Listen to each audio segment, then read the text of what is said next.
The clock is ticked to 0. We are live on YouTube. I've got you, I've got Chris Gill, and I'm going to go invisible in just a second, but I'm going to introduce you, and then we're going to do the thing, and I'll do this. And by the way, you never know, where do you start when you want to introduce, by the way, welcome to the whole thing, but Donald is really going to do that. I'm going to introduce Donald Robertson, who is the author of How to Think Like a Roman Emperor. And I asked him, how should I introduce you? And he said, say I'm a cognitive behavioral therapist.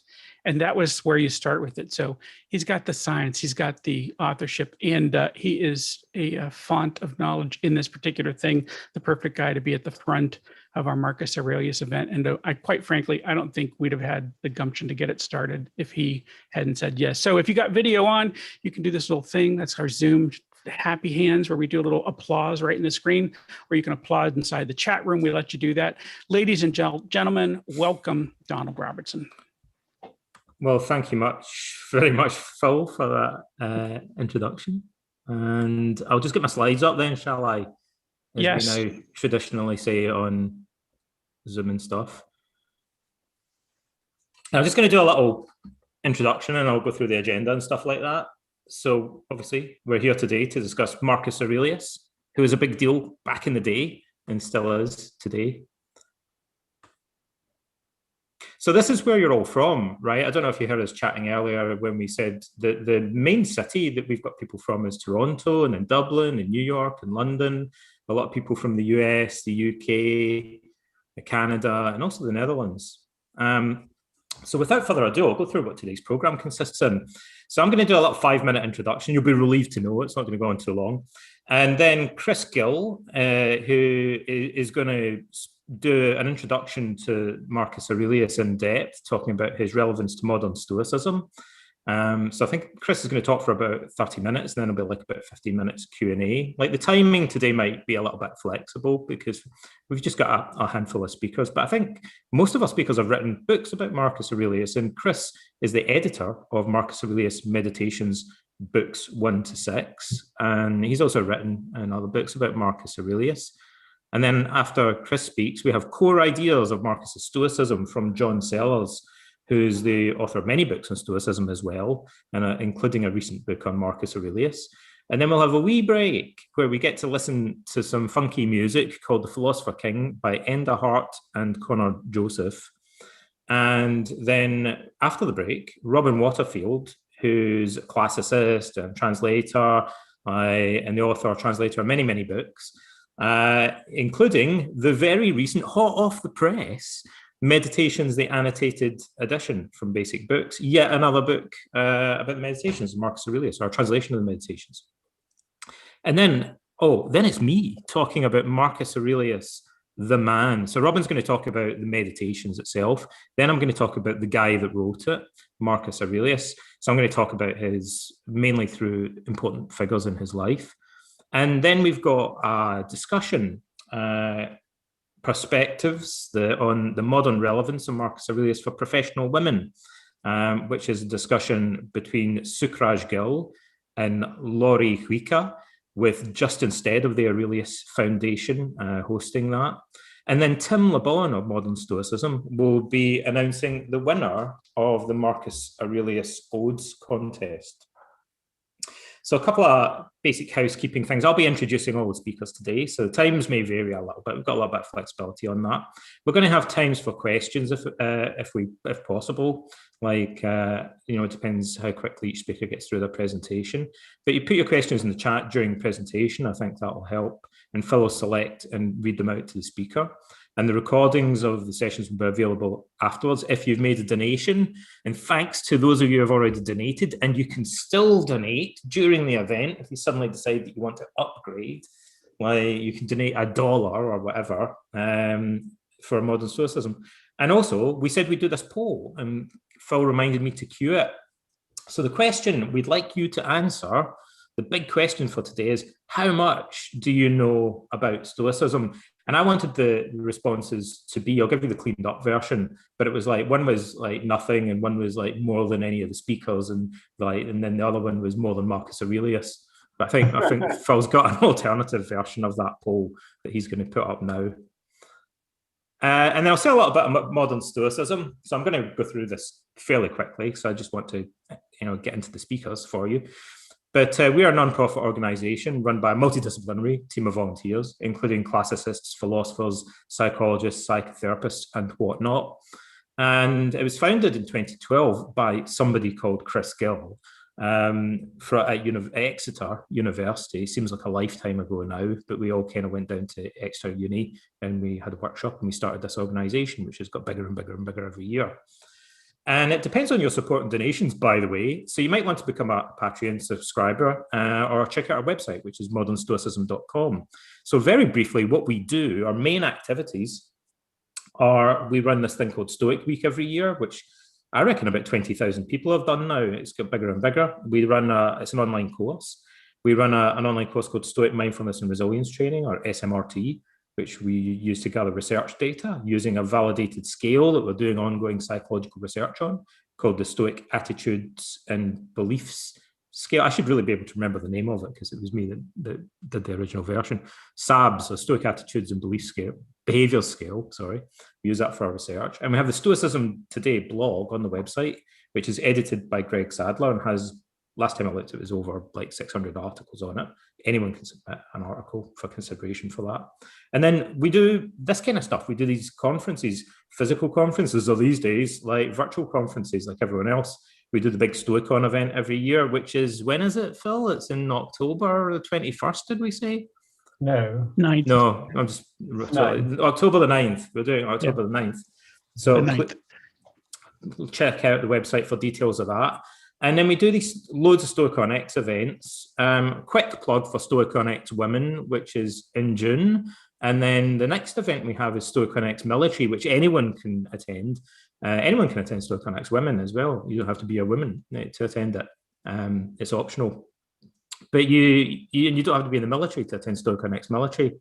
So I'm organising that, and that's running on May the 15th. So those are our events.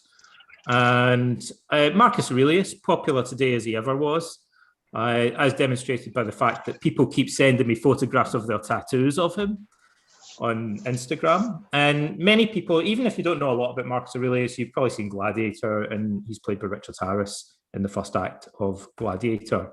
So most of you probably know quite a lot about Marcus Aurelius. But some of you might actually not know anything about him or not know very much. So he was basically the last famous Stoic philosopher of antiquity. He died in 180 AD, and he was obviously a Roman emperor and the author of this book we've been talking about, the Meditations, which is one of the most popular philosophy or self-improvement books ever written. And Marcus was born on the 26th of April, 121 AD, which, as it happens, it's coming up, actually tomorrow, is the 1900th anniversary of his birth. So we're doing this event to celebrate and commemorate that. And so I will stop sharing my screen because that's my little intro. And I will thereby hand over to the eminent Chris Gill, like the founder and pioneer of Modern Stoicism organization, who's going to be doing our first and introductory presentation about Marcus Aurelius and his modern relevance. So over to you, Chris. Thanks very much, Donald, and for the overview. So I'll share my screen.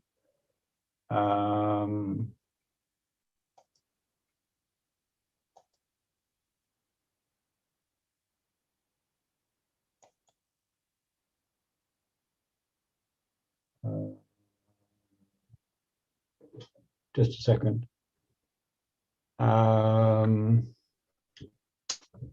Where's the slide screen? Oh, there we are. Okay, my talk is listed as introduction, but Donald has already given a short introduction to our celebration of the birthday. So what I plan to do during this talk is to focus, like John Sellars after me, on certain themes in the meditation that are of special interest, for people approaching this work as a source of guidance for modern Stoicism. More precisely, I want to explore themes for which Marcus is an especially helpful and eloquent guide. And I'll explain how the meditations go further than other Stoic writings or exercises that you may already know. In many ways, the meditations represent for Marcus a kind of personal journey into Stoicism. And I hope that my talk and this day, or part of the day as a whole, can form a useful part of your personal journey into Stoic ideas and their value for your life.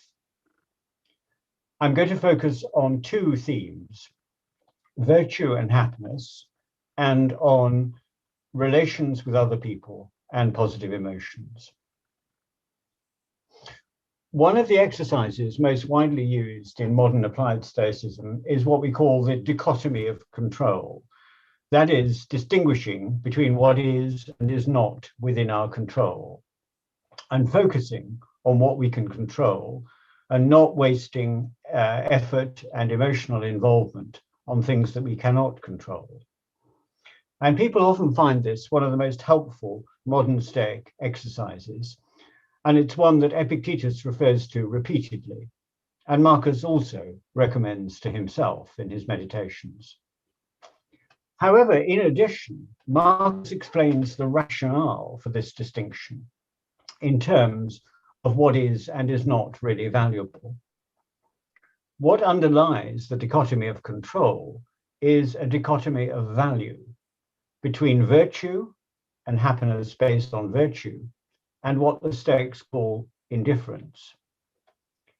One of the most important Stoic ideas is that our happiness in life depends not so much on health, success, or celebrity, but on developing the virtues, notably the four cardinal virtues, seen as a unified set.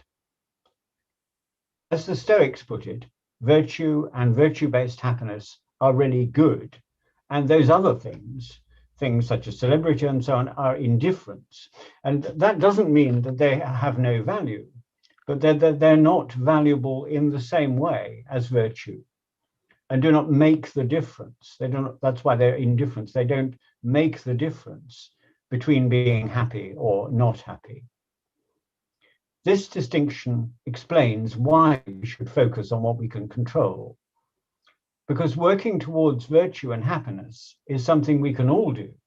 It falls within our control, whereas indifference, like success and celebrity, do not. We should not focus on indifference, not just because we may not get them, but because they don't have the same value as virtue in helping us to lead a truly valuable and happy life. Epictetus doesn't actually say very much about virtue and happiness, but Marcus, in his meditations, refers to them often. And here is one very illuminating passage, 3:6 in the meditations, which I'll read. If you can find in human life anything better than justice, truthfulness, self-control, courage, if you can see anything better than this, turn to it with all your heart and enjoy the supreme good that you've found. If you find all other things to be trivial and valueless in comparison with this, give no room to anything else, since once you turn towards that and divert from your proper path, you will no longer be able, without inner conflict, to give the highest honor to that which is properly good. It's not right to set up as a rival to the rational and social good anything alien to its nature, such as the praise of the many, or positions of power, wealth, or enjoyment of pleasures. All these, even if they seem to suit our nature for a little while, suddenly take control of us and carry us away. But in your case, simply and freely choose what is better and hold on to that. But what is better is what benefits me. If it benefits you as a rational creature, then maintain it. But if it does so as an animal, reject it and hold on to your decision without a big fuss. Only take care that your inquiry is conducted securely. So here Marcus brings out very clearly that what we should focus on is developing the virtues, which are normally given as wisdom, courage, moderation, or self-control and justice. These are what are genuinely good, what benefit us and give coherence and value to our lives. We should not, on the other hand, focus on celebrity, success, money, or pleasure, which may seem attractive and which can carry us away, as he puts it, but which are not good in the same way. So here we have a very clear statement of the dichotomy of value, which underlies and explains the more familiar dichotomy of control. But why should we focus on virtue rather than indifference? Maybe this is just a mistake, or a con, or a hoax, as a recent politician was fond of saying. Marcus indicates here and often elsewhere the rationale for this too. Virtue, according to the Stoics, leads to happiness. Indeed, it is the only secure and indispensable basis for happiness. But what is happiness? In modern English, the term suggests feeling good or enjoyment, and that's all. Actually, Stoics also think that happiness includes feeling good. But for the Stoics, happiness is better seen as a kind of life, a life that is truly good. They call this the life according to nature, or the natural life, meaning according to human nature or according to nature as a whole. Marcus refers to this idea too. He talks about a human life. And the Stoics typically saw human nature as characterized by a combination of rationality and sociability. And Marcus refers to this idea too.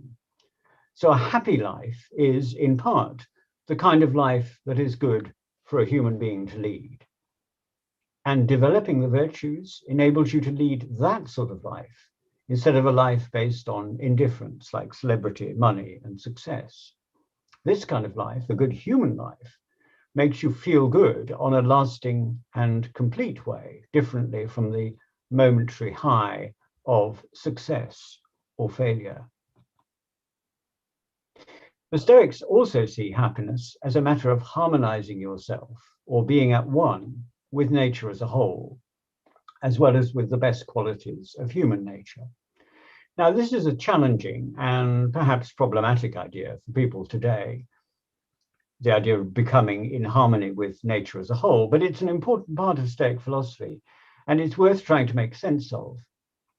The Stoics see nature as a whole as having ethical qualities like human beings, through features like they see it as having goodness, that nature has goodness in the way that human beings do. Nature's goodness is expressed in the same way as human goodness, through features such as rationality and order, and also through providential care for all aspects of the natural world. So a happy human life is one which is also a life according to nature, because it matches the best qualities of nature as a whole, the universe.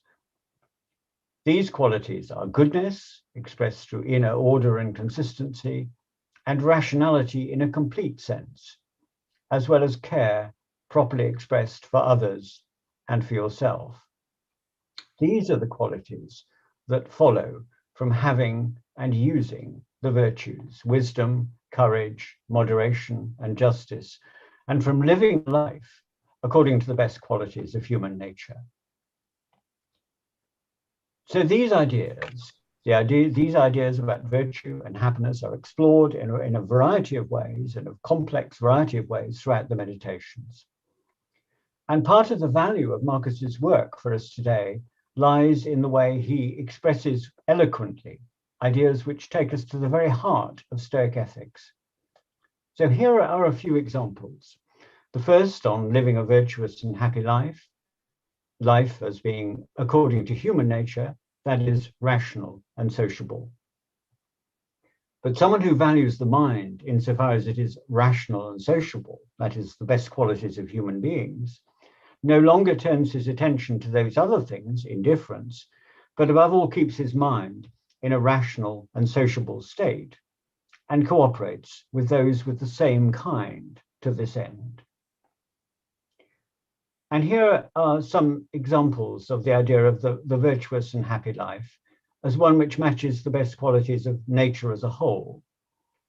These examples bear both on action, acting in a way that's in line with these qualities, and accepting events, even what we would normally regard as difficult or sad events, because they form part of a natural world and cycle of events that is overall good.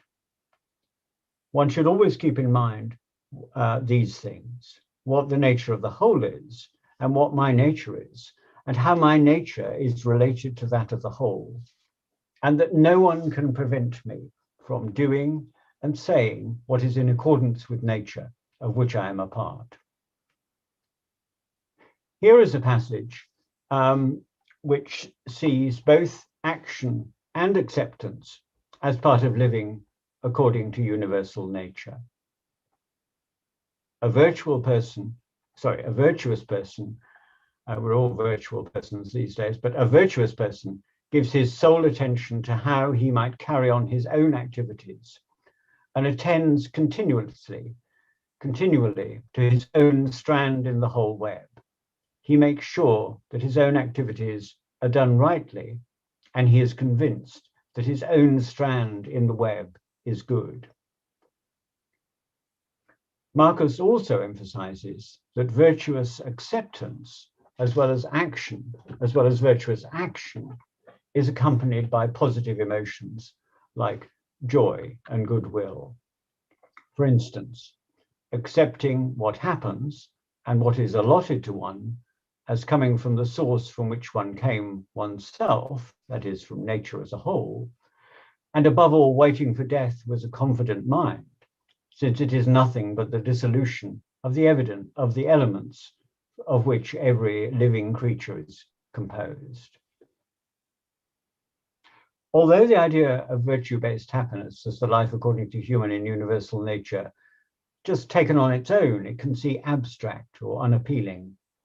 But I think that Marcus, in the way he expresses these ideas and the way he weaves them together in a coherent way, brings out through his language, his imagery, and his reflections, brings out their power for us as well as for himself.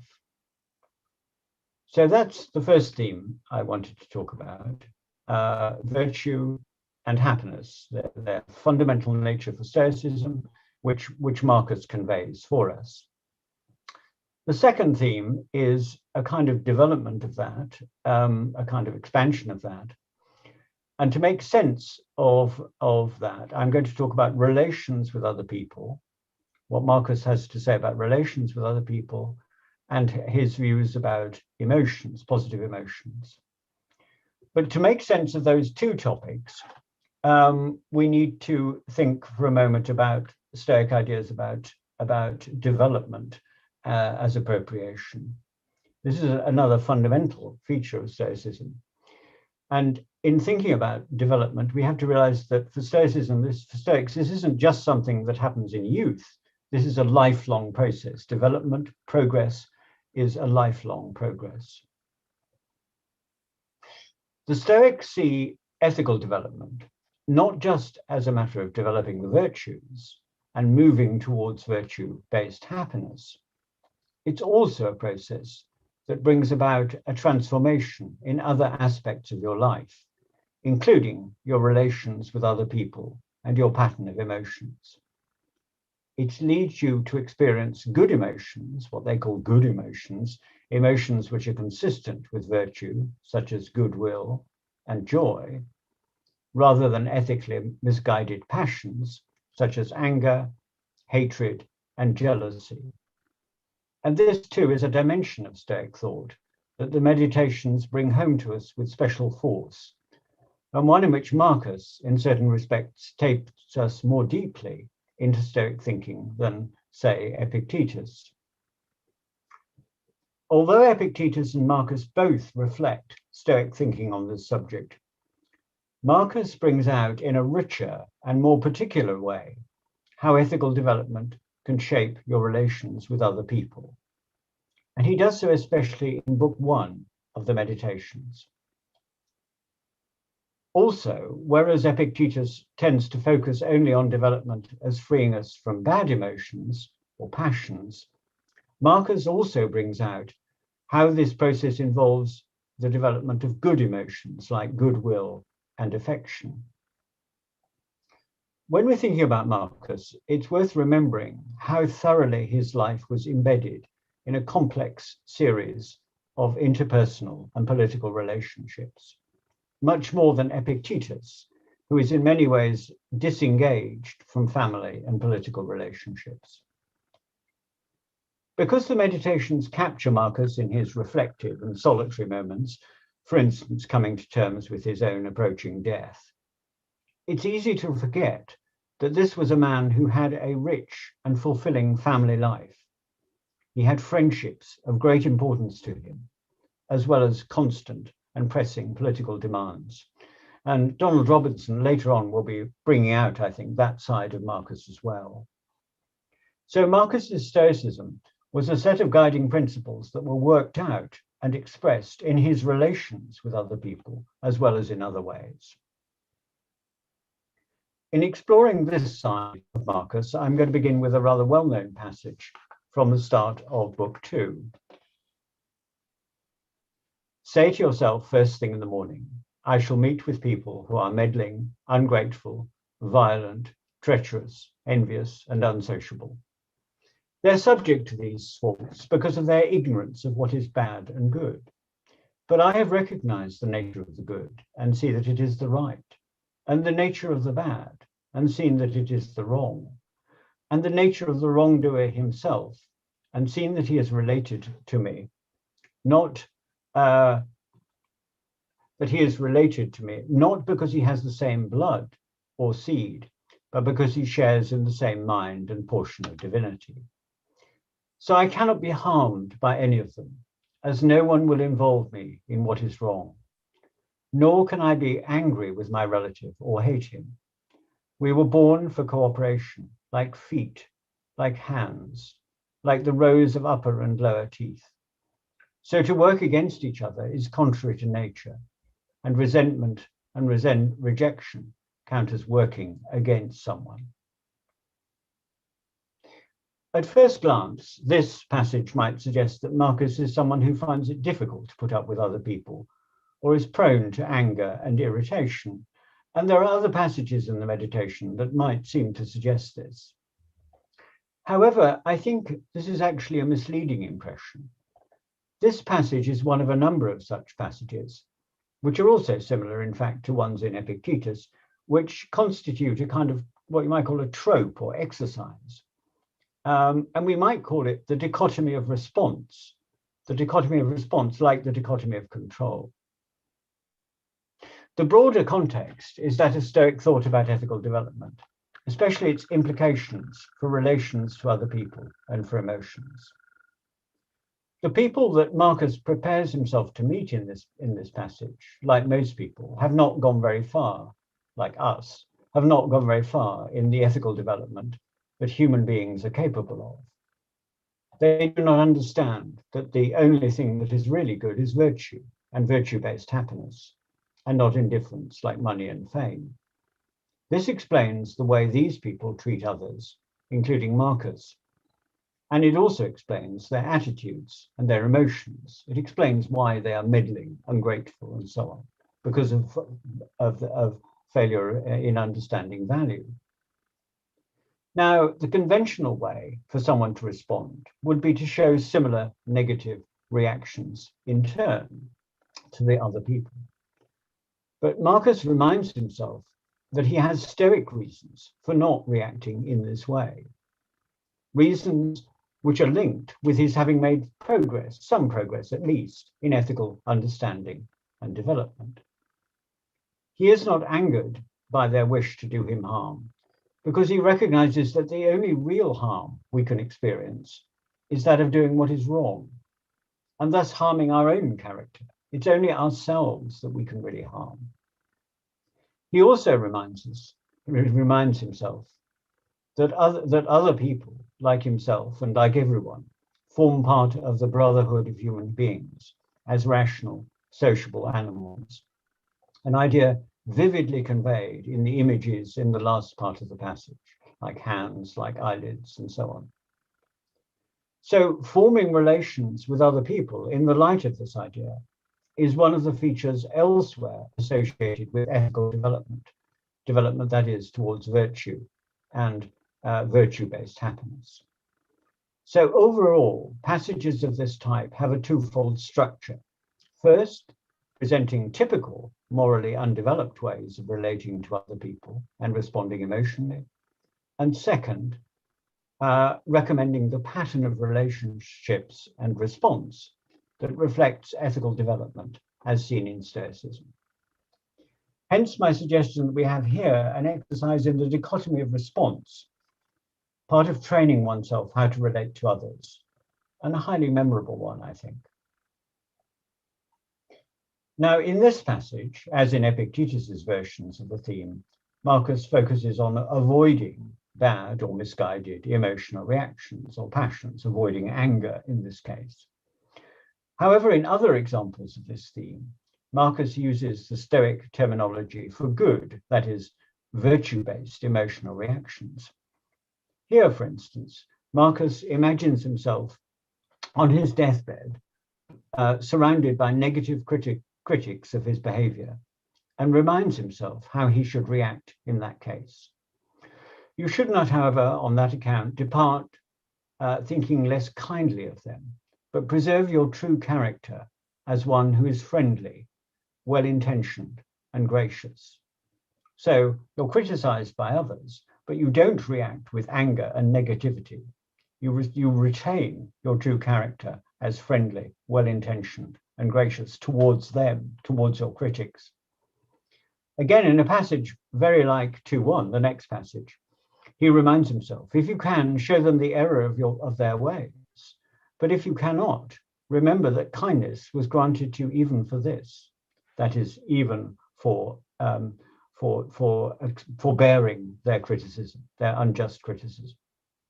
So here and elsewhere, the second leg of the dichotomy of response centers on reacting to negative criticism and actions by other people with positive, helpful actions and feelings.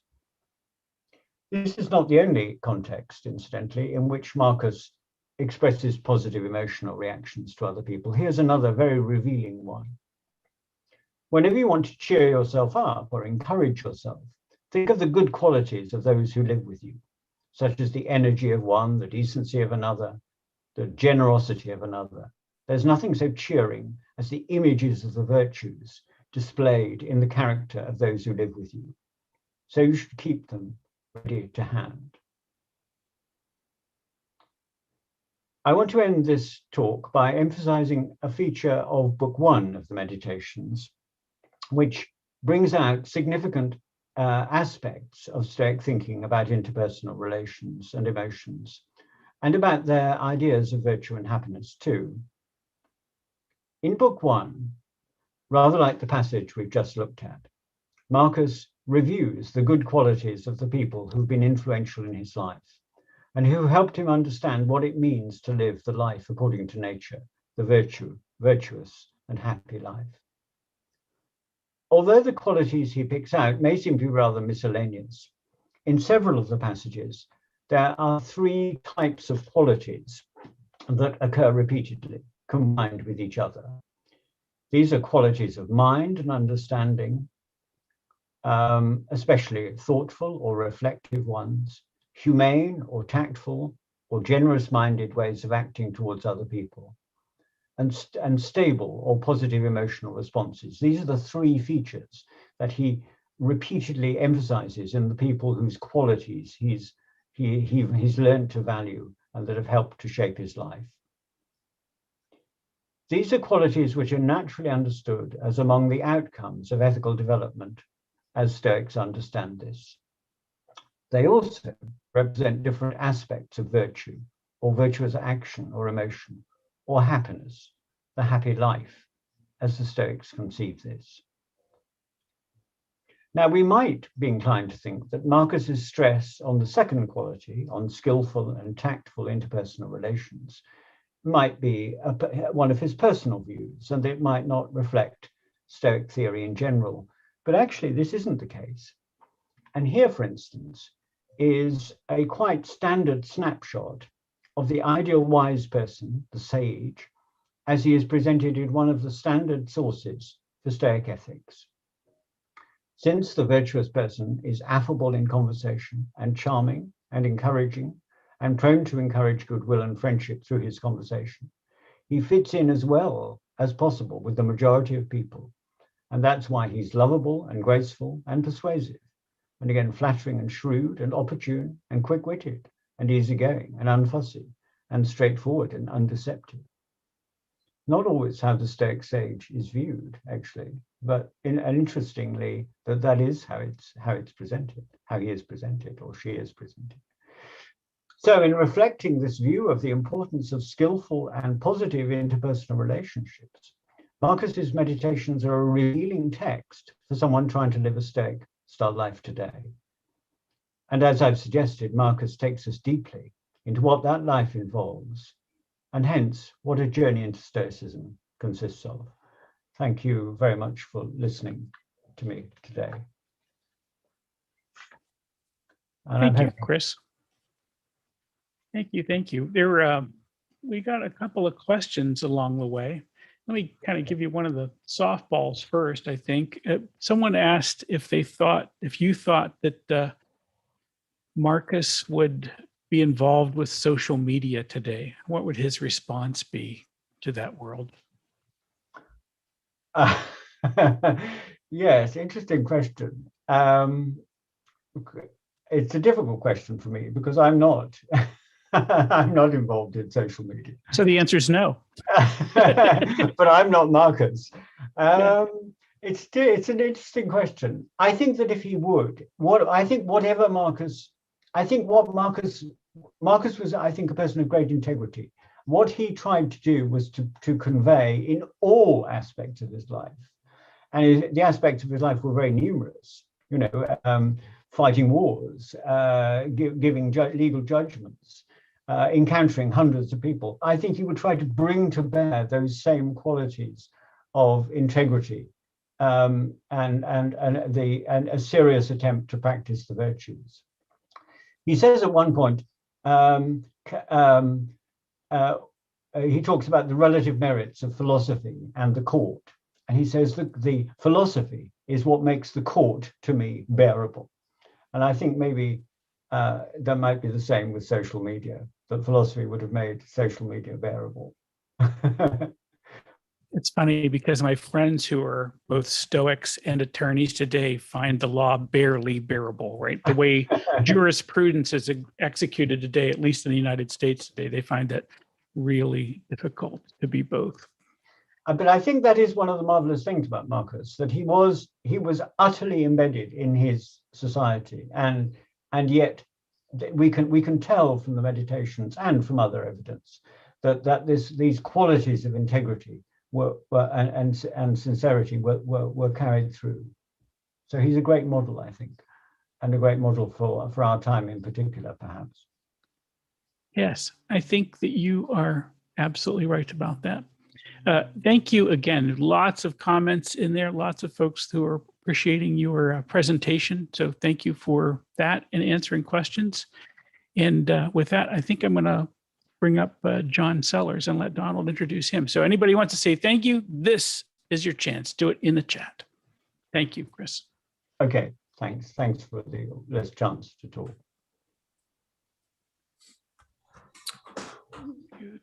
Okay, so are we good to go ahead with the next presentation then, Phil?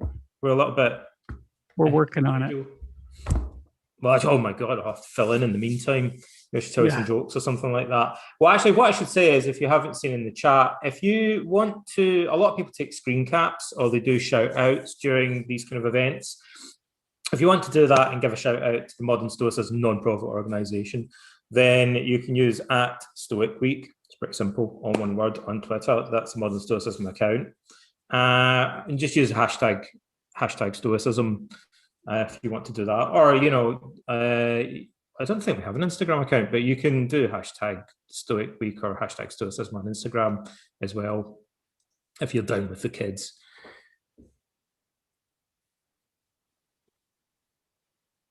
I think we're ready. John, we're ready. I'll introduce John then. Are we testing his mic? We're making sure he can unmute himself. I am unmuted. Cool. Well, I'll introduce you then. Next, we have an equally eminent pioneer of one of the founding members of the modern Stoicism organization back in the day. John Sellars is also the author of many, many books on Stoicism, including recently a book on Marcus Aurelius. And John is going to talk about core ideas in Marcus Aurelius's Stoicism. So without further ado, I will hand over to him now. Okay, thank you. Just let me quickly share my screen. I hope that's all good and that you can see it. So we can, and it looks good. Fantastic. So yeah, I'm going to talk about some core ideas, some key themes in the meditations. And what I've done is I just picked 3 topics somewhat randomly that struck me as fairly central themes running through the meditations as a whole. And I didn't consult with Chris at all when I picked these themes initially. And then Chris and I had a quick conversation and we realized happily that we were planning to talk about quite different things. And I think that's quite telling in itself, that the meditations is such a rich text and there's so much going on in it that different people can pull different things from it. And I'll perhaps touch on that at the end as well. So I picked 3 ideas, and those 3 ideas that I want to talk about are judgments, what I'll call physical descriptions, and change. So as I say, I've picked these 3 and I picked them they all stood out to me. I didn't necessarily think about how they would connect together either, but as we'll go along, hopefully we'll see how these 3 themes in fact connect to one another and contribute to a kind of a coherent picture. So first off then, judgments. Let's begin with Epictetus and with his famous statement that it's not things that upset us, but our judgments about things. And as is well known, and many of you will know already, Epictetus was a major and perhaps the defining influence on Marcus's thinking. And this idea in Epictetus is perhaps key to understanding quite a bit of what's going on in the meditations. Epictetus and Marcus share a model of how it is we make judgments about things and how those judgments shape our beliefs. And in order to explain that model and get a sense of how this is working inside Marcus's meditations, what I want to do is dig into some details and contrast what we see in Epictetus and Marcus with a fairly common account that we often see in discussions of early Stoicism. So apologies if the next bit gets a little technical. Okay, so let me start with the early Stoics and their view. It's quite common in accounts of Stoicism that present the early Stoic theory of knowledge to present it something like this. First of all, we have sensations, and we might think of these sensations as the kind of raw sense data that we get from our senses. And that raw sense data is then presented to our minds in the form of a proposition. So the cat is on the mat, the sun is shining, or whatever it might be. And then we either accept or reject that proposition that's been presented to our minds in what the Stoics call an act of assent. And finally, that act of assent generates a belief, right? So you get this raw sense data through your eyes, for instance. It's processed by your mind, presented to you as a proposition. You accept the proposition, and that generates a belief. That's roughly how the early Stoics seem to think this process works. And as I say, this is how it's often described when thinking about how we gain knowledge. But when we turn to look at Marcus Aurelius and Epictetus, we find a slightly more complex picture. As before, we start with the raw data of sensation, right? The information that we get through our sense organs. They then seem to suggest that we often make an almost unconscious value judgment about that information.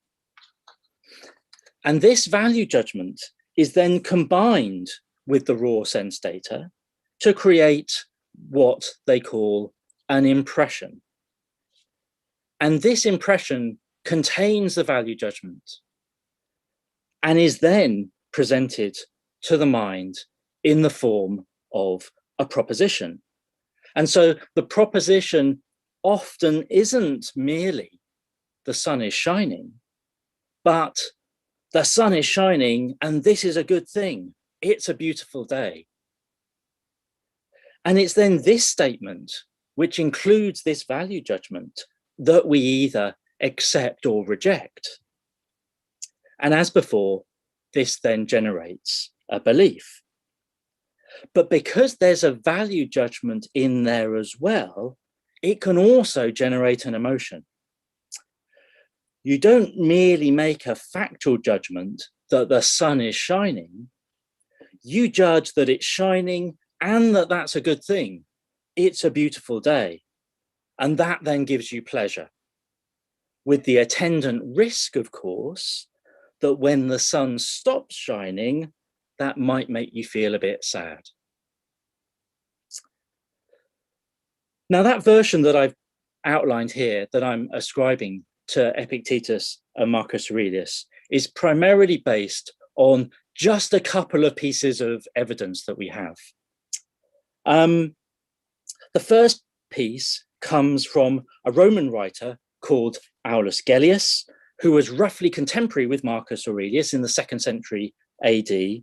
And he tells a great story about a Stoic philosopher on a boat in a storm, and how this Stoic philosopher reacts to the apparent danger that he experiences in the storm.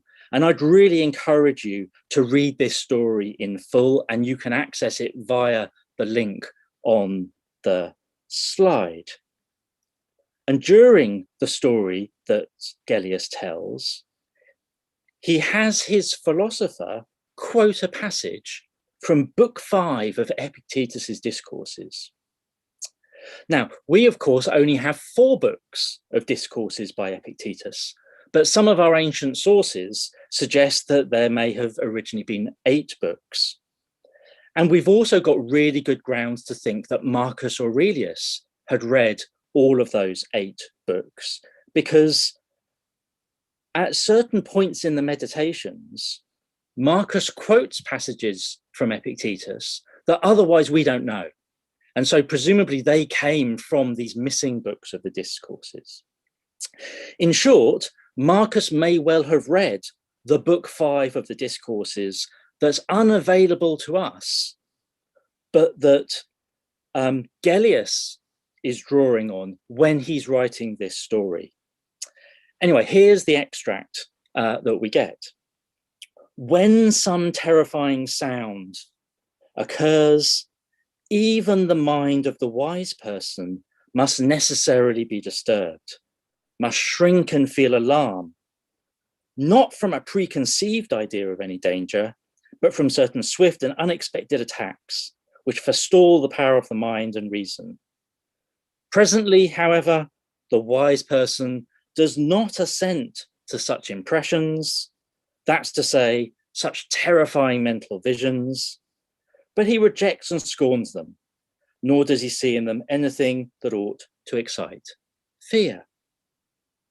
So, in the light of what I was saying a moment ago, the wise person in this story receives an impression of a terrifying sound, right? Not merely a sound, which would be the raw sense data, right? But a terrifying sound. So the raw sense data plus that value judgment. However, the wise person will reject this impression contaminated with a value judgment. And so they'll avoid experiencing the emotion of fear. Now, if we turn to Marcus, we'll see similar kind of idea expressed in different terms in this incredibly concise passage, where Marcus says, "Do not say more to yourself than first impressions report. Always go with your first impressions and add nothing of your own from within." So when Marcus is talking about first impressions here, it looks like he must be referring to the raw sense data of sensation before any value judgment has been added to it. Focus on this, he says, the raw sense data, and add nothing to it. Focus on what you're actually experiencing in the world without adding those value judgments on top of it. Here are a couple more examples of the same thought.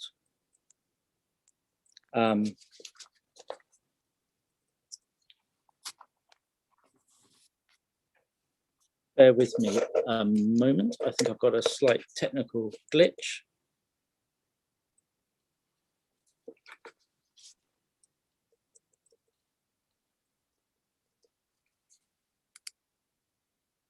Ooh, here we go.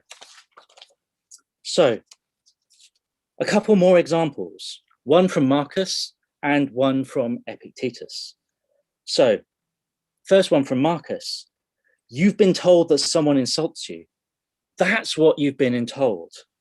You've not been told that you've been harmed. And sorry, I have some more slight technical difficulties. Here we go. Similar thought from from Epictetus this time. He was carried off to prison. What happened? He was carried off to prison. But the observation he has fared ill is an addition that each person makes on his own responsibility. So both of these passages, right, they look like examples of focusing on the facts, the first impressions that are presented to us, and avoiding making any additional value judgment that might generate a negative emotion.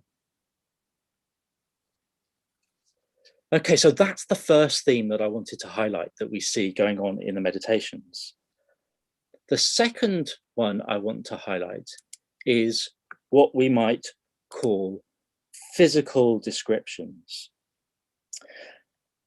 In a number of places, Marcus advises himself to try to see things as they really are, stripped back, without all the usual conventional values that we attribute to things laid over the top of them.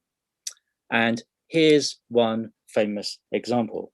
How useful it is when you're served roast meat and similar dishes to think to yourself, this is the corpse of a fish. This is the corpse of a bird or a pig. Now, what he's doing here, of course, is trying to see the raw sense data again, so to speak, without any value judgment that added to it. It's not some desirable, exclusive, expensive delicacy. It's just a dead fish. And by taking this more dispassionate view of things, we'll hopefully be able to avoid excessive desire for certain things and also excessive disappointment when we can't get them. So Focus on what's actually in front of you, what's given in your sensations, rather than all the socially constructed signs that we overcode things with so much of the time, seems to be the lesson that Marcus wants to give to us. And indeed, elsewhere, he gives us a description of the process that he has in mind, showing us that this isn't just some random thought thrown out by Marcus, but in fact is a very deliberate technique that he's working with. So he says, always define or describe to yourself every impression that occurs to your mind, so that you can clearly see what the thing is like in its entirety, stripped to its essence. And tell yourself its proper name and the names of the elements of which it consists and into which it will be resolved. Now, this is just an extract from this particular passage in the Meditations, 3:11, and there's lots more in it. So I'd encourage you to read this passage in particular in full. And Marcus continues by saying that this technique will enable us to see the world objectively and to approach things in their proper context. So by analysing what we experience in this way, we'll be able to get a better sense of each thing's importance and how we ought to respond to it.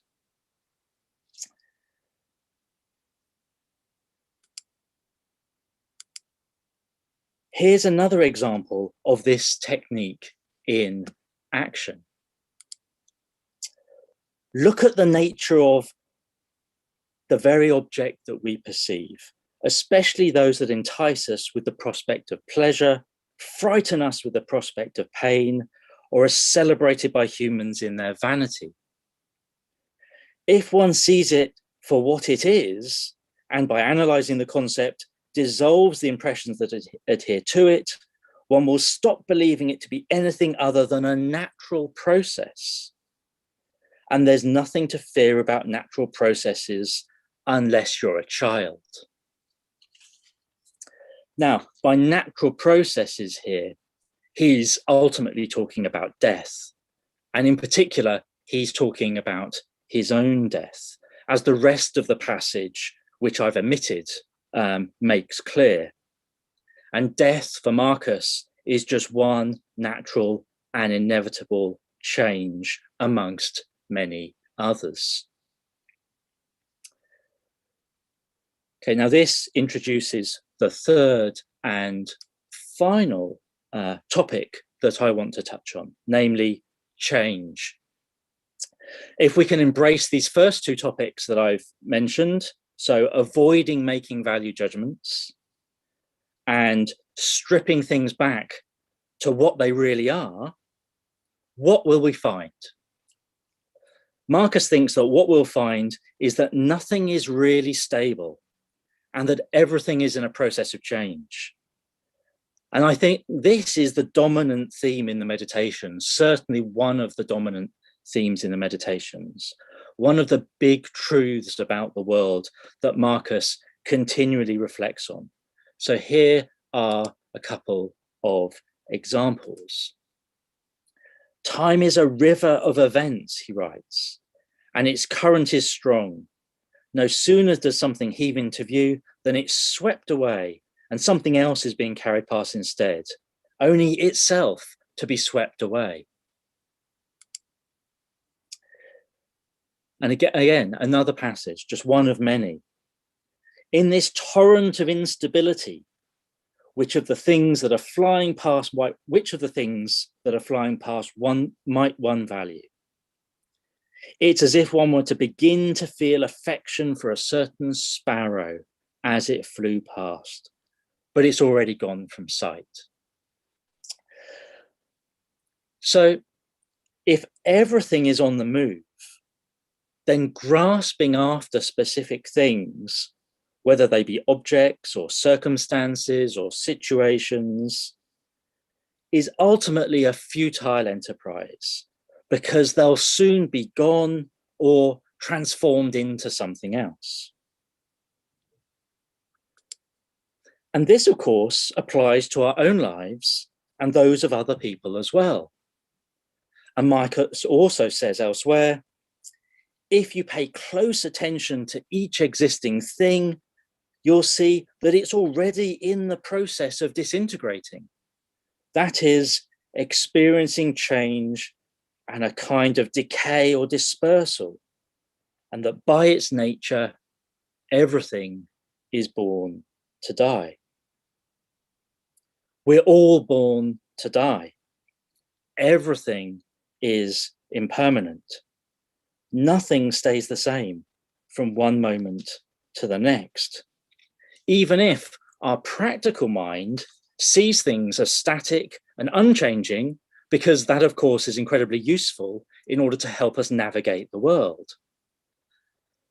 The point that Marcus effectively wants to make, it seems, is that if we let that practical frame of mind take over too much, we'll be less adept at handling significant changes when they happen to us, which of course they inevitably will.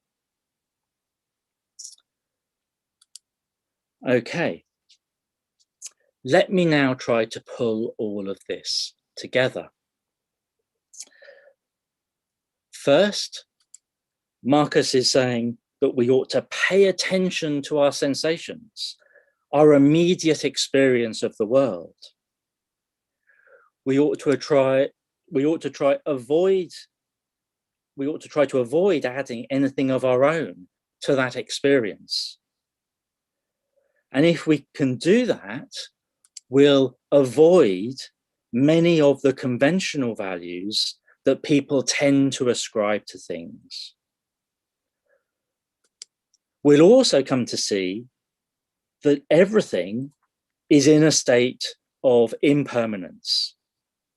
And this impermanence is, of course, something that we should simply accept about as a fact about the world, right? It's neither something negative or positive in itself. It's simply a statement of fact. It's just the way the world is. That's the impression that we have to accept, Marcus thinks. And if we can accept that fact dispassionately, then we'll be able to avoid the suffering that comes from valuing and trying to cling on to things, whether that be possessions or people or particular moments in our lives. Or even if we do value and cling on to such things, we ought to do so with our eyes open, so to speak, in full knowledge that they won't be here forever. And so we ought to be all the more appreciative of those things for the time that we do have them. Now, I don't know about you, but this is all beginning to sound a bit like Buddhism. Now, I'm always a bit wary of saying things like that, sounds a bit like Buddhism, because people often can use these very broad labels in slightly vague and uninformed ways. So in order to make it a bit more concrete, I just wanted to show a couple of brief passages from the Dhammapada, a short summary of Buddhist doctrine in the Pali canon. So these from the Dhammapada in the Buddhist tradition: he whose mind is well trained surrenders the bondage of attachments and finds joy in his freedom from bondage, free from the darkness of passions, right? Avoid those negative emotions, avoid those attachments to things that are changing, and experience joy, which, as we all know, is one of the good emotions in Stoicism. Another passage, which could have come straight out of the Meditations, right? This body is decaying, a nest of diseases, a heap of corruption, bound to destruction, to dissolution. All life ends in death. I could have given you that quotation and not told you where it came from, and you would have assumed that that was somewhere in the Meditations, even if you couldn't quite remember where, right? That looks like it could come straight out of Marcus. And another from the Dhammapada again, all is transient. When one sees this, he is above sorrow. This is the clear path. So it looks like there are some quite strong parallels between the upshots of Marcus's Stoicism that we find in the Meditations and some core ideas that we find in Buddhism, even if they're reaching those conclusions independently and by quite different routes. And at first glance, the Dhammapada, if you've ever looked at it, looks a bit like the Meditations as well, divided into a series of short sayings and reflections, even though it was no doubt produced very, very differently and probably written with different aims. Now, I note this as a parallel. I'm not suggesting that the best way to think of Marcus Aurelius is as some kind of Buddhist, but it looks like this theme that I picked up on is a very real aspect of what's going in the Meditations. But it is, of course, just one aspect of what's going on in the Meditations among many. And in what I've just presented to you, I think I've referred directly to just 7 sections in the Meditations out of a total of 487 sections across the 12 books. So there are many, many other things going on in the Meditations too, some of which we've already heard about from Chris today. And I think it's that sheer variety of themes that we encounter in the Meditations that makes it such a rich and fascinating text.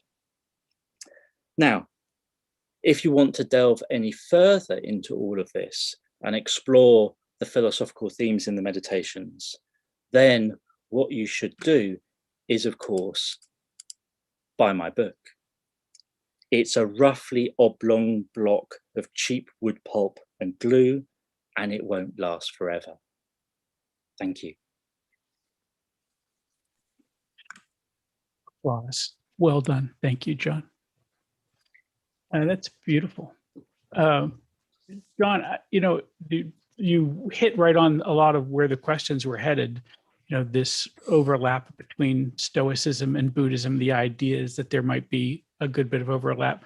But you showed some quotes there, and Marcus talked about this so beautifully in the impermanence of things. And we know that that he dealt with a lot of death in his life, friends and family and so forth. I don't know, you're a professor, so I think I could say compare and contrast this with Epictetus, and he was pretty harsh about these kinds of things, or at least it felt that way. What would Marcus say when a friend had passed, or what would he do to comfort the family? Yeah, I mean, it's a really interesting question, isn't it? And as you said, he experiences this firsthand multiple times. I mean, someone else on today may have the precise figures, but he has, a dozen or so children, only of which a couple make it to adulthood.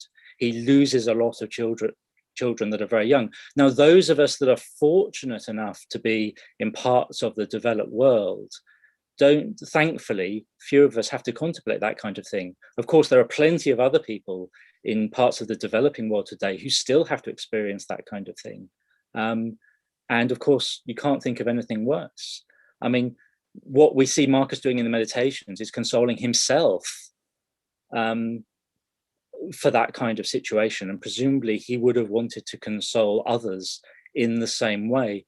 Take that big picture, take that wider perspective, see these as just natural processes, part of the order of nature. Epictetus isn't particularly consoling at all, right? Epictetus is a tough guy, right? He's right.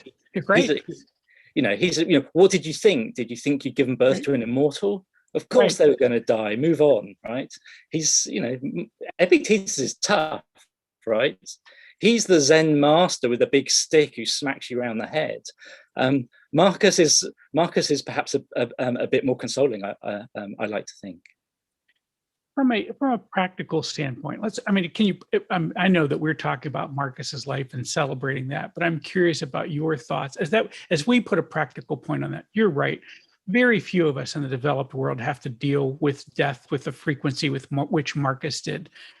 And I don't know if that makes that easier or worse in a way. And I guess what I mean by worse is, now it's even more likely that I, as a Stoic, may go to a friend or have a friend who's lost a parent or something like that. And I mean, I know in my head, I'm saying, well, we think they were on loan from the universe and we gave them back.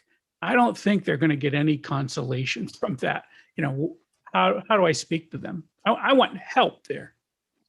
Yeah, I mean, there's a great passage in Seneca somewhere where he says something along the lines of, it's very easy to give this kind of consolation to other people when you've not been through it yourself. Try and give that consolation to yourself when you're going through it, and then you'll see whether you've really mastered this attitude or not. Right. So Seneca's thought is, well, you can't really do it convincingly and effectively until you've gone through it yourself. I mean, this is one of the great themes in his work about the benefits of adversity. The only way you can really develop these attitudes, really develop the resilience and so on, is through having to experience these things. If you live a really comfortable, safe, protected life, you're never going to have the opportunity to develop those kind of skills. Right. Yeah. So one of the benefits of adversity that we ought to hold on to when life is not so kind to us. Yeah, I think it is one of those opportunities to practice our Stoicism in lots of ways at multiple levels, not just with them, but with ourselves in that space. Let's go back to the part about Buddhism. Again, we had a lot of questions in the chat, and there were some on the board on this as well. Do you think there's common influence? Were they just converging to some set of ideas? What's happening there? I mean, does it just work? And so different people are coming to the same idea. It's like, Leibniz and Newton both coming up with the calculus. Yeah, I don't think that there was any direct influence. I think these were two completely autonomous schools who reach similar conclusions by their own means. And we see this, we see certain ideas appear in Greek philosophy, in Indian philosophy, and in Chinese philosophy, all of which have been developed independently.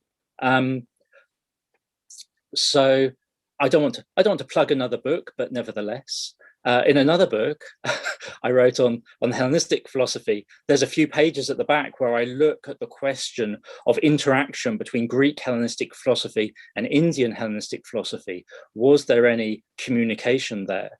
And from my very brief survey, what I found quite striking is that there was probably more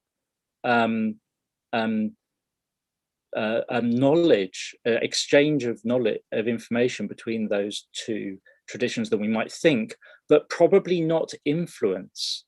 And there's a great passage recorded in one of the later sources attributed to Zeno, the founder of Stoicism. And I'm paraphrasing from memory here, but it says something along the lines of, if you want to learn about overcoming emotion, forget philosophical arguments. The one thing that will really show you what overcoming emotion is all about is seeing an Indian burn themselves alive, right? That traditional practice that is often attributed to kind of Indian sages. Now, if that piece of evidence is accurate, what that tells us is stories of the actions of Indian gymnosophists had made it back to Athens by 300 BC, when Zeno was first founding Stoicism. I think it's probably a push to suggest that there was any kind of influence there, but that suggests that they had some knowledge of what was going on amongst the Indian sages when Stoicism was first being developed. Excellent. I don't want to put you in the position of plugging yet another book, but I think we may be down that path in a way. I wonder, I know that you've got a work on Epicureanism out or coming out or something like that. And, Marcus, I think, was approaching, he was trying to live a life of virtue. He was primarily a Stoic, but he was influenced by the Epicureans as well. Talk to me about that. Sure, yeah, perhaps not a huge amount, but he does repeat Epicurus's famous argument about death, that death ought to be nothing to us. Right. So he's happy to take up that idea. And there's a sense in which he's following Seneca in this. I mean, Seneca, of course, is happy to take ideas from Epicurus, and repeat them if he thinks that they're interesting. And Seneca quotes a lot from Lucretius. And I think that Marcus probably knew Seneca quite well. I think he probably knew Seneca's works more than we might think. You don't get much of a sense of that from reading the Meditations, but if you read his correspondence, his letters with Fronto, Fronto is constantly warning the young Marcus off reading Seneca. He thinks Seneca's a bad influence on Marcus, right? From a literary point of view, because Fronto doesn't like Seneca's style. And that suggests to me that Marcus was reading lots of Seneca when he was young, because why would you warn him off it unless he was already going down that path? Well, I mean, as you said in the letters, he must have read a lot. He doesn't write a lot about Seneca. She doesn't show up in the Meditations a lot. No, that's right. But at one point in the correspondence, Fronto describes Seneca to Marcus as your Aeneas, as if he was one of Marcus's favorites. Right. Wonderful. I think we've covered these questions that we've got. I mean, some of them seem a little more complicated. I think we might come back to that at another point. But thank you very much for your presentation. And I'm sure you'll be around, so maybe folks will put questions in the chat and be able to ask more questions about that and Marcus. But thank you, John, so much for your presentation. My pleasure. Yeah, there we go. Sorry, hands up in the air as we do it. Let's see, I'm asking Don Robertson to unmute, which I think he could unmute himself, but I don't see him doing that. But I'm back. Cool. So we're going to go to break now and then come back in 10 minutes, Phil. Yeah. What do you think in terms of the schedule? Okay, so we're going to have a little break for a minute, like just so you guys can, go and consume energy drinks and, like do whatever you do, stretch your legs, do your Pilates. By the way, I just want to say thank you to Akira the Dawn, who messaged us and said that we now have permission, we're legal, and we can broadcast his sick beats, as the young people, I believe, say. Is that right, Phil? As they say. Now, just to point that out, you're leading, and I think we might come back with some Akira the Dawn, but we had a song that we wanted to play. That's right. Right before we got into the break. So maybe do you want to introduce that and let me play that for our audience? Yes. Talk about how we came by that. I've got a slide for that if you want it. I don't really know the genesis of it, but we have this piece of music.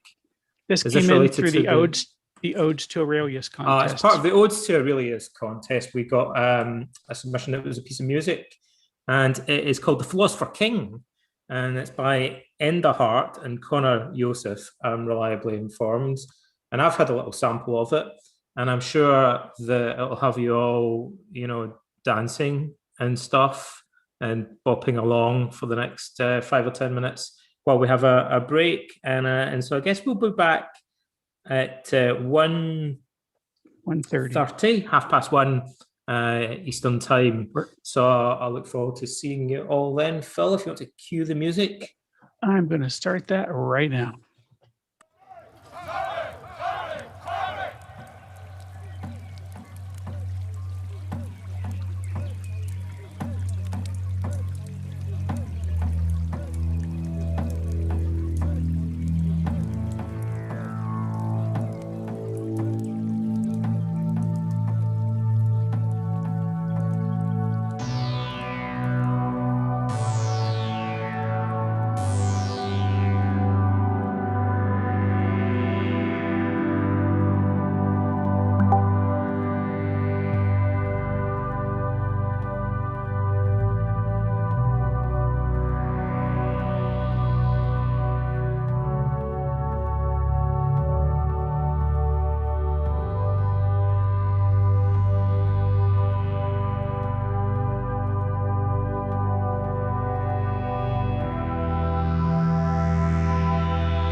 Akira.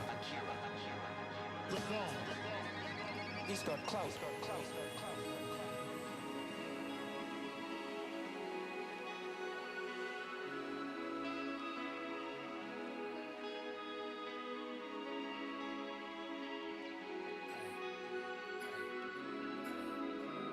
My grandfather Verus, character and self-control. My father, integrity and manliness. My mother, her reverence for the divine, her generosity, her inability not only to do wrong, but even to conceive of doing it. My great-grandfather, to avoid the public school, hire good private teachers, and accept the resulting costs as money well spent. My first teacher, not to support this side or that in chariot racing, this fighter or that in the games, to put up with discomfort and not make demands. Do my own work, mind my own business, and have no time for slanderers. Do my own work, mind my own business, and have no time for slanderers. Diagnosis, not to waste time on nonsense, not taken in by conjurers, not obsessed with quail fighting or other crazes like that. To hear unwelcome truths, to practice philosophy study, to write dialogues as a student, and to choose the Greek lifestyle. The camp bed and the cloak. Debts and lessons, debts and lessons, debts and lessons, debts and lessons, debts and lessons, debts and lessons, debts and lessons, debts and lessons. Rusticus. The recognition I needed to train and discipline my character, not to be sidetracked by interest in rhetoric, not to write treatises on abstract questions, or deliver moralizing little sermons, or compose imaginary descriptions of the simple life or the man who lives only for others. Steer clear of oratory, poetry, and bowels lectures, not to dress up just to stroll around the house, write straightforward letters, to behave in a consideratory way when people who have angered us want to make up, read attentively, not to be satisfied with just getting the gist of it, and not to fall for each smooth talker. Apollonius, independence and unvarying reliability, to pay attention to nothing, no matter how fleetingly, except the logos, to be the same in all circumstances. Pain, loss of a child, chronic illness, clearly that a man can show both strength and flexibility. His patience and teaching, to have seen someone who clearly viewed his expertise and ability as a teacher as the humblest of virtues. And to have learned how to accept favors from friends without losing your self-respect or appearing ungrateful. Debts and lessons, debts and lessons, debts and lessons, debts and lessons, debts and lessons, debts and lessons, debts and lessons, debts and lessons. Sextus, kindness, an example of fatherly authority in the home. What it means to live as nature requires. Gravity without airs. to show intuitive sympathy for friends, tolerance to amateurs and sloppy thinkers. His ability to get along with everyone, to investigate and analyze with understanding and logic the principles we ought to live by, not to display anger or other emotions, to be free of passion and yet full of love, to praise without bombast, to display expertise without pretension. Literary critic Alexander, not to be constantly correcting people, not to jump on them when they make an error, but just answer their question or add another example, or debate the issue itself, not their phrasing, or make some other contribution to the discussion. Pronto, to recognize the malice, cunning and hypocrisy the power produces, and the peculiar ruthlessness often shown by people from good families. Alexander the Platonist, not be constantly telling people I'm too busy, not be always ducking my responsibilities cause of pressing business. Catulous, not to shrug off a friend's resentment, even unjustified resentment, but try to put things right, to show your teachers ungrudging respect, and your children unfeigned love.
Thank you again for the gift of that music. That's, of course, Enda Hart and Connor Yosef. Appreciate you giving that music to us that we could use during the break. And of course, you can go listen to it on the YouTube channel that we've got set up as well. We got a couple of events coming up that we wanted to tell you about.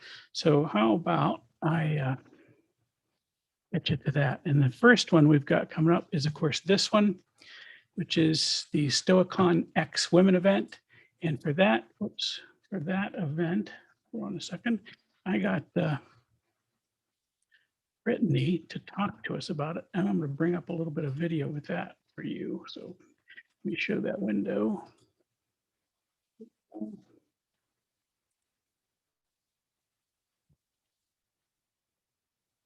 Yes, I'll be the one here behind on a second. There it is. I'm going to share my screen. And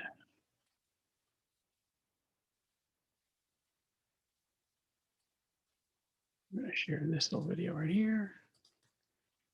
Give you a chance to see what Brittany has to say about our upcoming event.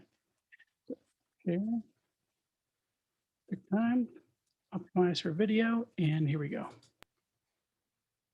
We are very excited about Stoicon-X-Women. Our theme is called Practical Paths to Flourishing, and this is for everyone. It is a conference that is devoted to women especially, but we welcome all attendees. We have a number of men signed up as well. And I just wanted to point out that it's a historic event. I know a lot of the attendees here today are interested in history. Today is a historic event as well with Marcus Aurelius' 1900th birthday. However, in all of the history of Stoicism, the known history that is, there has never been a conference devoted specifically to Stoic women, by, for, and about women. So if you'd like to attend another Stoic historic event, we invite you to join us on June 5th. It's another virtual conference, and we have a great lineup. We have best-selling author Karen Duffy. We have Sharon LaBelle do our keynote, and a great panel on creativity hosted by my co-host, Catherine Coramilis. And we have Karen Duffy on that, as well as Rathio Torres, who's a member of the Modern Stoicism team. She does graphic design. And Casey Pierce as well, who is helping Donald with his graphic novel. So it's a really, really strong lineup. We also have some information on care. Of course, care is a really important component of Stoicism, as Marcus Aurelius was very fond of pointing out. And we really want to develop that in the 21st century. How do we live a meaningful and caring life? So we're covering some aspects of relationships and community involvement as well. How do you live as a good member of the community in the 21st century? So we think there will be something for everyone to take away. Okay, great. And again, the date is? June 5th. It's at 10 a.m. Eastern time, and it should run about 5 hours long.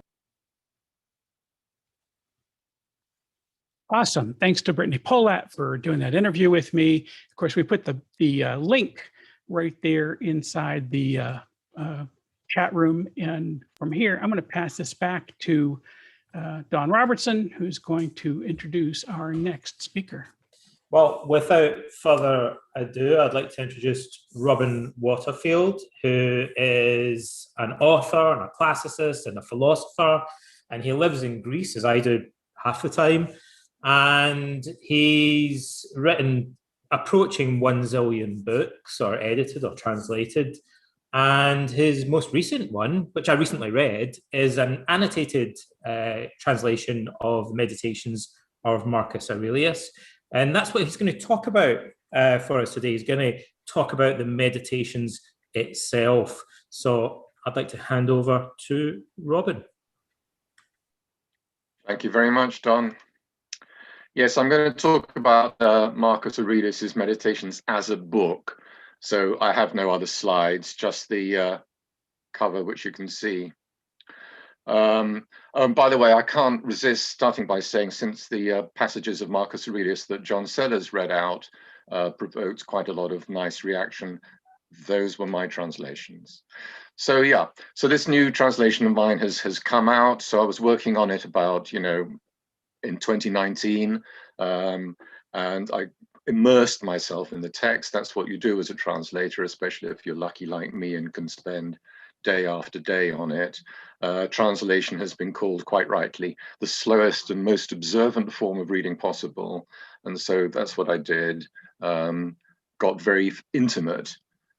You get intimate not just with the text. When a translator is fluent or fluent enough in both the languages involved, you agonize over every sentence, every phrase, every word even. You want not just to translate it accurately, which is usually relatively easy, but to capture it, but to capture in your translation the flavor, the tone and undercurrents of the original. And that is usually relatively difficult. And you ask yourself, in effect, would Marcus approve of this version of this sentence? Anyway, that's just by way of saying that I got very intimate with the text, and with Marcus too. I've had over 30 volumes of translations from ancient Greek published, and so this feeling of intimacy is a familiar one. I'm on close terms with a lot of excellent ancient Greeks, most recently Epictetus. I keep good company. All right, enough advertising. Let's start with the question, what kind of book is Meditations? One short answer is that it's unique. There are no other books like it in ancient Greek or any other language. There are Greek precedents for soliloquy, moral encouragement, sermons, aphorisms, reflections on the paltriness of life, all of which are elements of Meditations, but I don't think they had much influence on Marcus. He was undoubtedly widely read, but he wasn't consciously thinking of these precedents as he wrote.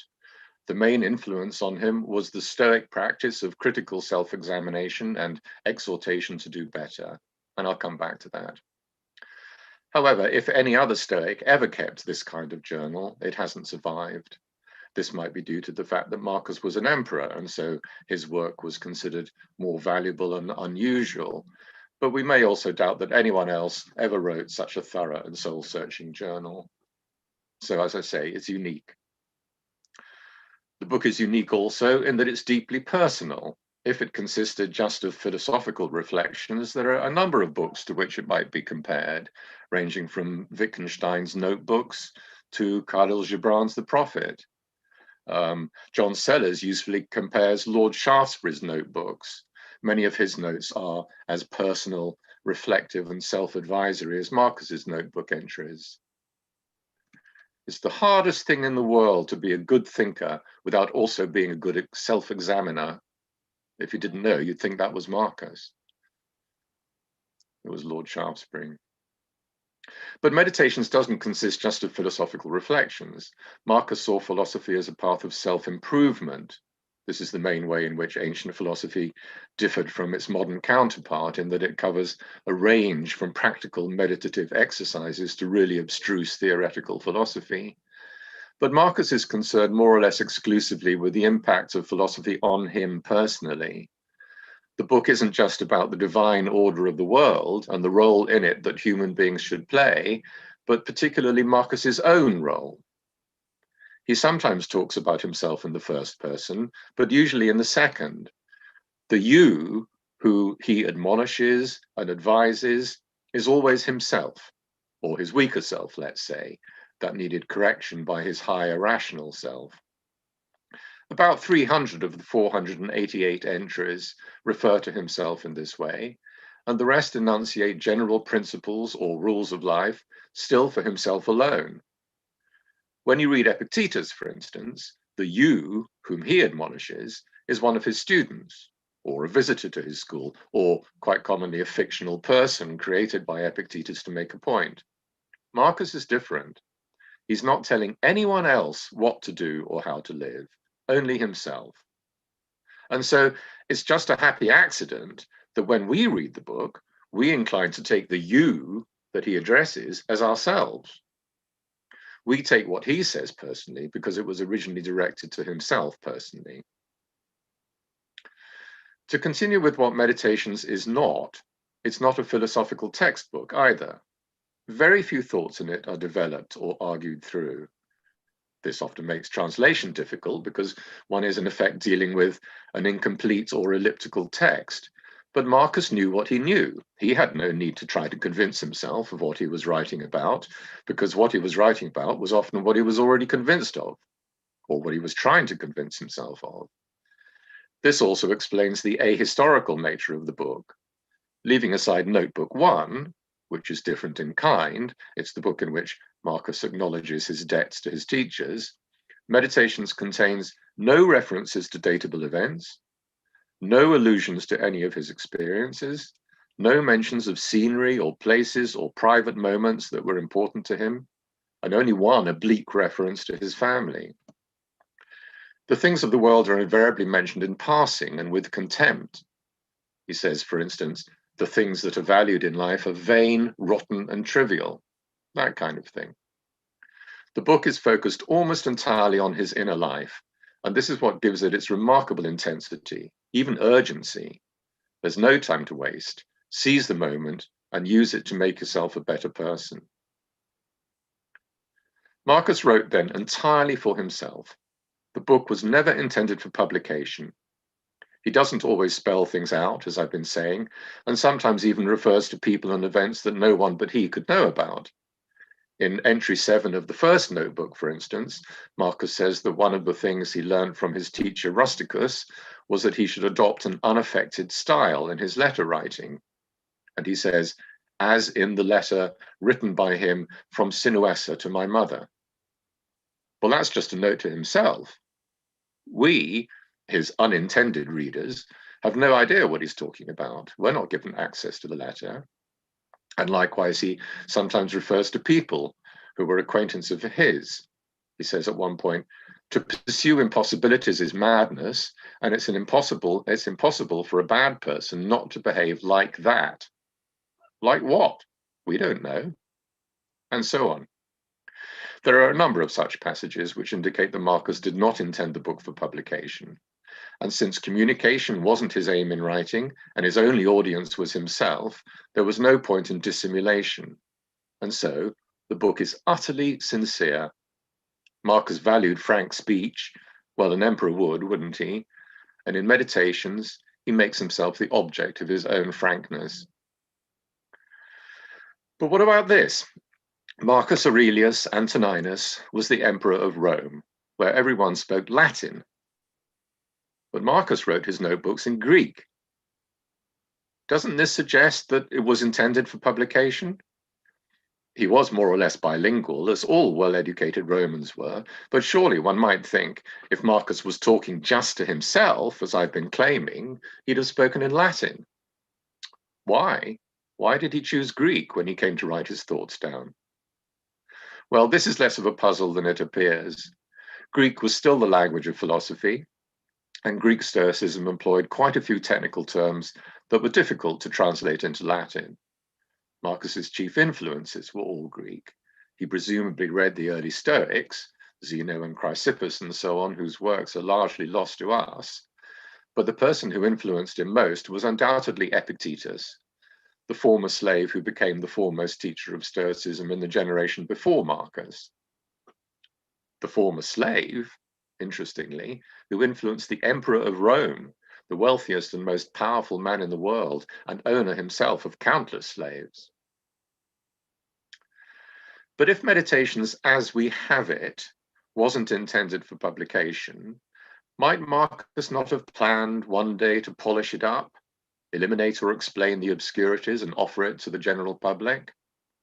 Most of the entries are very clearly written, with the prose flowing nicely, hence in part the perennial attraction of the book, and quite a few aspire to high literary values. I particularly like 12.3, which ends with one enormous but elegant sentence. I'll read it out.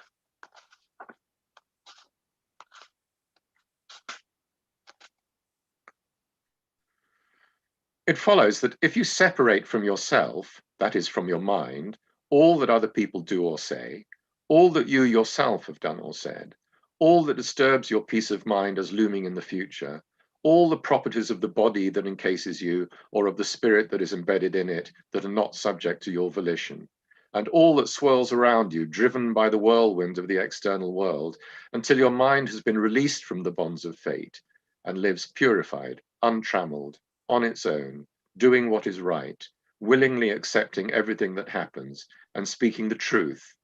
If, I say, you detach your command center from what has become attached to it as a result of its being attracted by bodily feelings, and from all that is to come and all that has gone, and make yourself, in Empedocles' words, a rounded sphere rejoicing in encircling solitude, and train yourself to live the only life you have, that is, in the present moment, you'll be able to pass what remains of your life, up until your death, with a mind that is tranquil in itself, kind to others, and at peace with your guardian spirit.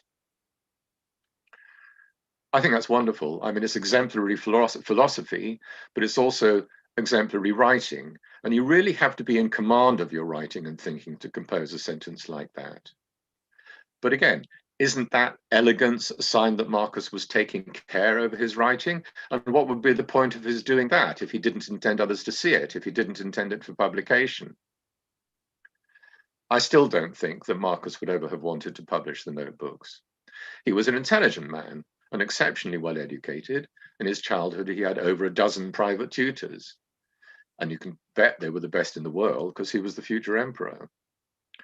Anyone who's written anything knows that some sentences just naturally come out well the first time, or you polish them up a bit just for your own satisfaction.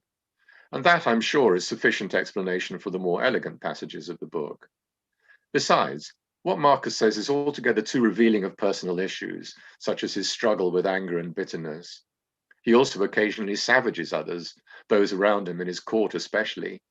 He calls them liars and crooks, for instance, at one point. And no one, and especially an emperor, whose position depended to a large extent on others' perception of him, would have shown this side of himself to other people. The book is exactly as it appears to be, an intensely private journal written for the purposes of self-analysis and self-improvement, and not for publication. Moving on now to archaeology, so to speak, how Meditations reached us and got its name. There are a number of indications that the notebooks were written in the last decade of Marcus's life. Above all, the epigraphs that head the second and third notebooks, where Marcus tells us where he was while he was writing those two notebooks, and also his frequent anticipation of his death. I'm really pretty sure he was consumptive and could see himself gradually getting worse. Greater precision over the dating of the notebooks is impossible. The scholarly consensus is that they were written between 172 and 180 when Marcus died, not far short of his 60th birthday. At any rate, when he died, while out on campaign in Central Europe, the notebooks were there with him. Given the personal and private nature of the work, and that it wasn't intended for publication, it's a considerable mystery how and when it became accessible to others. It might well not have survived. I mean, people might have, tossed some of the contents of Marcus's tent out. Ironically, though, the book's survival has confounded one of Marcus's recurrent expectations. At 721, for instance, he says, "Soon everyone will have forgotten you." No, we haven't. We remember you well. We read your stuff still. I think we have the complete set of these notebooks because the last entry of the final book, the 12th book, is a perfect ending by someone who knows he's about to die. The entries were probably written on parchment or vellum and sewn together into book form. Someone close to Marcus, someone who was out on campaign with him, must have preserved the notebooks on his death, by accident or design. Did this person pick them up and guard them as valuable? Or were they just gathered up along with the rest of the emperor's personal belongings? Could it have been his son Commodus who preserved them, doing the one good deed of his life? But whoever preserved them, we have no idea what happened to them over the following centuries, or very little idea.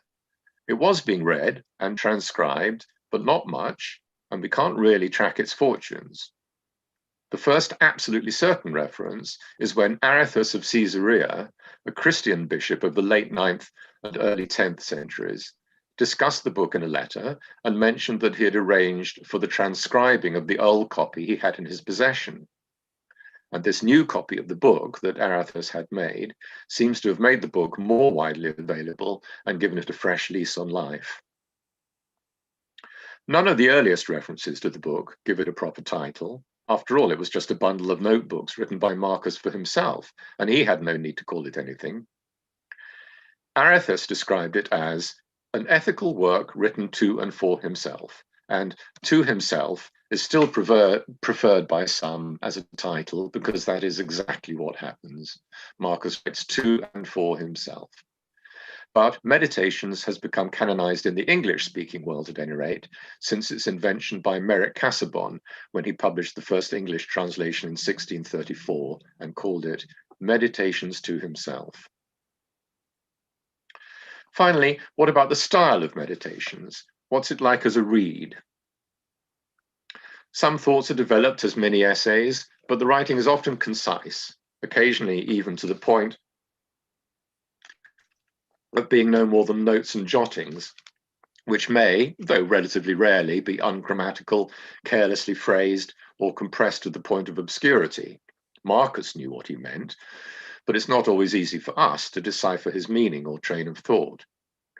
One consequence of this is that we can't always be sure how exactly to divide the entries. If 2 or more consecutive entries cover much the same ground, should we really be reading them as one? A few entries contain disconnected thoughts. Should they be separated? The early editors who divided up the entries can't always have been true to Marcus's intentions. This is, of course, an issue for a translator, but I was conservative. I didn't attempt to reorganize or renumber any of the entries, but I followed the divisions found in the standard editions, which are essentially those of Thomas Gattaker in his edition of 1652. Some entries are no more than quotations or aphorisms that Marcus appreciated. The notebooks doubled up for him as a commonplace book. The longer entries are generally very clearly written, as I've said, and the writing is frequently very vivid. Metaphor and imagery abound. Life is variously likened to a play, a battlefield, a journey, a torrent. The rational faculty is a refuge, a citadel, a headland standing against waves, a light that illuminates what it surveys, and even a perfect sphere. Praise, in a very, very nice phrase, praise is the clapping of tongues. Isn't that nice? But humor is rare. Life was pretty serious business for Marcus. The overall tone can be melancholy, a state of mind that hovers on the border between profundity and sadness. Sometimes he can be jaundiced and downright caustic about the world and its inhabitants, though he reaches at times for a lofty irony. I like the tone of this one. This is 11:14. Although they despise one another, they behave obsequiously to one another. Although they want to overshadow one another, they grovel to one another. Ironically, although they want to be higher than others, they debase themselves before them. Nicely put, Marcus. A certain degree of repetition and even inconsistency is inevitable in a work in which ideas are jotted down in the evenings after work, so to speak, just as they occur to one. This means that a reader can more or less start anywhere when they pick the book up. It isn't necessarily the kind of book that one reads from start to finish. Some prefer to dip into it and then put it down and ponder. I think the fifth notebook is particularly good for that, because it's in the fifth notebook, Marcus uses technical terminology a lot less than in the others. So you might like to start with book 5 if you're not familiar with the work yet. Meditations communicates with considerable effectiveness what it means to try to live a life based sincerely on Stoic principles. In his postface to the Kreutzer Sonata, Tolstoy described ideals as a light at the end of a long pole carried by oneself, never reachable, but always leading one on. Marcus's Meditations shows us a person striving in just such a way. In the text as we have it, then, there are often rapid changes of topic from one entry to another, and sometimes within single entries. There's some clustering of ideas when Marcus was preoccupied with particular issues, but the overall impression is one of randomness. Extended development of ideas is rare, since, as I've said, Marcus was writing for himself alone and had no need to convince himself of what he already believed. But these features, puzzling as they may occasionally be to the reader, are precisely those that can reassure us that we are reading the notebooks more or less as Marcus left them. If an editor had got hold of the text, he would no doubt have imposed more order on it. The attempt has been made more than once to organize the entries according to topic. The repetitiousness of the text, the way that Marcus comes back again and again to the same core topics, anger management, the paltriness of the world, the futility of fame, and consolation in the face of death. This isn't just a result of the fact that he was jotting ideas down as they occurred to him over the course of many years. It's an essential feature of this kind of writing. Writing things down by hand is a good way to fix them in your mind. Writing them down again and again fixes them even better, and was a practice that was encouraged within Stoicism. In an exercise, Robin. yeah, I'm finishing. In an exercise he learned from Epictetus, Marcus frequently urges himself to have his core precepts readily available for consultation and to keep them pithy and memorable so that they can strike his mind with something like their original force, however many times he repeats them to himself. There are good examples of this in Meditations. Clear your mind, control your impulses, extinguish desire, see that your command center retains its self-mastery. This is what really explains the stylistic details of Meditations. The great majority of the entries, especially the brief ones, are above all Marcus's way of dyeing his mind, as he puts it, coloring his mind, with the ideas and teachings that could help him be a better person and a better emperor. The entries are fragments of a kind of dialogue between teacher and pupil, where Marcus simultaneously plays both parts. For Marcus, the notebooks and their entries had a therapeutic aim, to reinforce and revive, if necessary, the moral precepts he'd come to accept as true, as a way of helping him put them into practice. Each entry is, as it were, a dose of therapeutic medicine and the product of deep reflection. That's why it also triggers profound reflection in us and encourages us to try to be better people. Thank you. Thank you, Robin. And we've got lots of questions and not much time. So I'm just going to ask one sort of capstone question, if you would.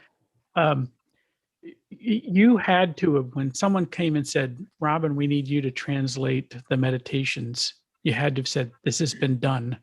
What was it that tipped you over the edge and said, I need to do this? Okay, well, look, I've got over 30 volumes of translations in print, and only one of those books has ever not been translated before. Now, the only way I can express this is arrogantly, but I will explain the arrogance. I have to believe that I can do a better job than anybody else. I think every writer, every artist, every creative person in every sphere actually has to feel this, because otherwise you're not, what would make you go to work in the first place? You have to feel that you can do not just a good job. Nobody sits down to say, oh, I think I'll do a workman-like piece of work. You know, people want to do the best job possible. So I have to believe I can do a better job. So you have to have a combination of authorial arrogance, translator's arrogance, and a publisher who wants to have the book, a publisher who thinks they can sell copies despite the fact that there are a number of rival copies already in existence. It's just a combination of those two factors. In this instance, I was approached by the publisher. I didn't approach the publisher. I guess I need to make sure you can read this. I think it's brilliant. Thank you for that. Thank you for the talk. Thank you. I appreciate you being here. And I think it's a thing. I've not only have I bought it, I've bought copies for friends already, because I think this is just a thing that people are going to appreciate and love and want to have part of their library. So thank you for your conversation today. And yeah, it was for me. It was such a pleasure to spend that much time with Marcus and translate the book. It really was. I can only imagine. Good for you. Thanks again. All right, I'm going to put. Let's see. I'm going to get you back where there, and I will bring Donald up here. I think I add him to the spotlight and you down, and you should have run of this show. Boom. Right. And by the way, when there's a book on the screen, for you, it looks like that. Oh, that's cool. That's getting old now, that book. I've been working on another one for a while. I mean, you got more stuff coming, but I've got other books eventually one day. But I'll talk a little bit about that. So I am Donald Robertson, you might have heard. And I'm going to talk about Marcus Aurelius, the man, and who was he really, which is kind of presumptuous of me in a way, because I'm not actually a historian. But I get asked to write about Marcus quite a lot, and I'll explain a bit more about that in a moment. But before I do, I just wanted to remind everyone, if you want to support Modern Stoicism, the non-profit organisation, then one way to do that is just to send a tweet at Stoic Week, which is our account, and use the hashtag Stoicism to tweet your screenshots or your shout outs for the Modern Stoicism organisation or for the event, or give a shout out to Akira the Dawn, because, you know, he came through for us at the last minute and let us use his music, which is pretty cool. So it's always good to get kind of running commentary on things. So Marcus Aurelius the man. And, you know, that's who we're here to discuss today. After all, it's his anniversary. There are many biographies of Marcus Aurelius.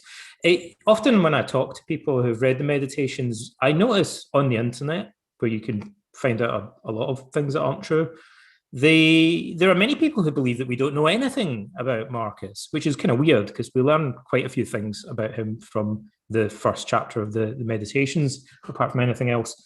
But there are loads of biographies of Marcus. The best one, in my view, is Anthony Burley's Marcus Aurelius, a biography, imaginatively titled. But the probably most popular one is Frank McLean's more recent Marcus Aurelius, warrior, philosopher, emperor. But I think Burley's is better, to be honest. My books, How to Think Like a Roman Emperor, is supposed to be a self-help book, but it's got big kind of chunks of historical anecdotes about Marcus Aurelius. And the graphic novel that I mentioned earlier that I'm working on at the moment is also about the life and philosophy of Marcus Aurelius, but visually, so you can actually see it. And I'm also working on a proper grown-up biography, a prose book for Yale University Press called Ancient Lives, Marcus Aurelius. So that's 3 books in a row about the same thing, but luckily it's about it from different perspectives, so I won't get too many complaints about doing the same thing repeatedly. So to those people on the internet who say that we don't know anything about Marcus Aurelius, and they do exist, I meet them quite a lot. They think we make all these stories about his life up and stuff. You know, like some of the sources, incidentally, Meditations of Marcus Aurelius does tell us about people in his life, and there's other bits of information that we could potentially infer from his comments. Cassius Dio's Historia Romana has a chapter about Marcus Aurelius in it. Herodian's History of the Empire from the Death of Marcus, clues in the title, tells us some stuff about Marcus Aurelius. It was written during the reign of Commodus, if I remember rightly. The notoriously unreliable Historia Augusta. Scholars believe actually the chapter on Marcus Aurelius is one of the most reliable parts of it. And it also tells us about Marcus Aurelius. So we have 3 major histories of his reign. And then we also have the letters of Fronto to Marcus and Marcus's replies, and some letters between Fronto and Lucius Verus and Marcus's mother and stuff like that. So that gives a real insight into Marcus's character. We say the meditation seems authentic because it appears to be written not for publication, but for private use. These letters seem even more of an insight into Marcus's genuine personality. It's clear that they weren't written for publication. You know, this is a unique window into the personality of a Roman emperor. And a lot of the stuff he writes to Fronto about is surprisingly mundane. Like, you know, he talks to Fronto about his gout and Fronto's gout and rheumatism and whatnot, and just, you know, like trivial everyday things, which is kind of frustrating in some ways from a historical perspective, but it really makes Marcus come alive as a character. And it blows out the water this idea that Marcus was predominantly a melancholic, because what really comes through from those letters is that Marcus is an incredibly warm and affectionate person, and he has quite adept social skills. He demonstrates his ability to resolve quarrels between his friends, for instance, in the letters. But we also, more obscurely and more nerdily, have information about imperial rescripts, so legal decisions made by Marcus from the Digest and the Code of Justinian. And then we have lots of other kind of minor historical sources, for instance, Alice Gellis's Attic Nights, which was mentioned earlier. And then we have archaeological evidence, sculpture, numismatics, coins, inscriptions, and things like that. And in the next slide, this is me interviewing the CEO of Carnuntum Archaeological Park, where Marcus stationed himself during much of, or part of, the Marcomannic Wars, and where he wrote part of the Meditations. We know that because he says in the Meditations he's at Carnuntum when he's writing it. So there's essentially a fortress there, a Roman military fort. And this is a reconstructed villa. It's amazing at Carnuntum, and they have several museums. They have 3 museums there, and the archaeological remains of some of the buildings from the period. So an example of something we can find out from archaeological evidence. I also spoke to the director of archaeology at Carnuntum, There's an interview of that on YouTube. And they found a stela, a funerary monument commemorating the death in 171 AD of a member of the Praetorian Guard at Corinthum, which strongly suggests that they're the emperor's personal bodyguard, that suggests that the emperor was at Corinthum in 171 AD, and that came out the ground. So in addition to textual evidence, sometimes we do have archaeological evidence. And another important piece of evidence from a monument is, of course, the so-called Aurelian column, which depicts scenes almost like a graphic novel itself from the Marcomannic War. So I'm going to talk about some of the people in Marcus's life, because I think they give us an interesting insight into his character. And you got a preview of this in Akira the Dawn's song, where he talks about some of these individuals. So Marcus's paternal grandfather, Marcus Annius Verus II. So Marcus adopted as a child the same name as his grandfather and his father. He was known as Marcus Annius Verus. The family came from Spain. They became wealthy by producing olive oil. His paternal grandfather was a very senior, influential Roman statesman. Marcus came from a patrician family. His grandfather was urban prefect, kind of like a mayor, or responsible for the city of Rome itself. He was consul 3 times, which makes him a very senior statesman, consular rank. And he was, unsurprisingly, therefore, close friends with the emperor at that time, who was Hadrian.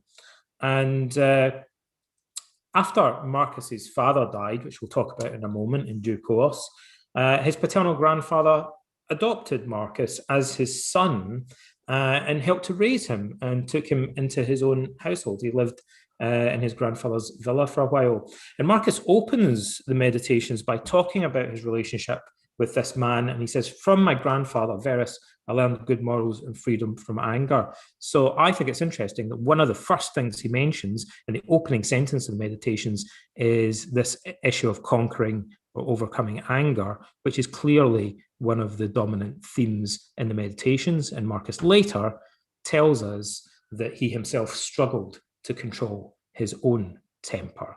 So I think it's interesting that he mentions this right out the gate. Marcus's father, also called Marcus Annius Verus, we don't know much about him. He, and in fact, his family, his grandfather as well, of course, the whole paternal side of his family claimed descent from the legendary king of Rome, King Numa, who is known for founding much of Rome's religious rites and ceremonies. And Numa is referenced a number of times in relation to Marcus, who was seen in some ways as resembling him, because Numa brought a period of peace and showed great respect for religious ceremonies. Marcus was very interested in religious symbolism as part of his interest in philosophy and such things in general. Marcus's father died when he was a praetor without reaching the rank of consul, although he perhaps would have been likely to have reached the rank of consul given the status of his own father. Marcus was probably aged around 3 when his father died, and he says of him only, from the reputation and memory of my father, I learned modesty and a manly character. So we might wonder, who is telling him about his father? His mother, other family members? What sort of things did he actually hear about his father? And as a result, Marcus arguably, and now I'm going to get into pondering questions or speculating a little bit, a number of people have wondered whether Marcus, therefore, was seeking for a substitute father figure, not in some kind of depth psychology sense, but there's an obvious sense in which Marcus refers to a number of men who seem to be important figures in his life, giving him a sense of direction. There are several father figures, including his paternal grandfather. And we also might wonder whether, therefore, Marcus turned to Stoicism itself, in a sense, as a way of compensating for the absence of a father figure in the direction that might potentially have given him.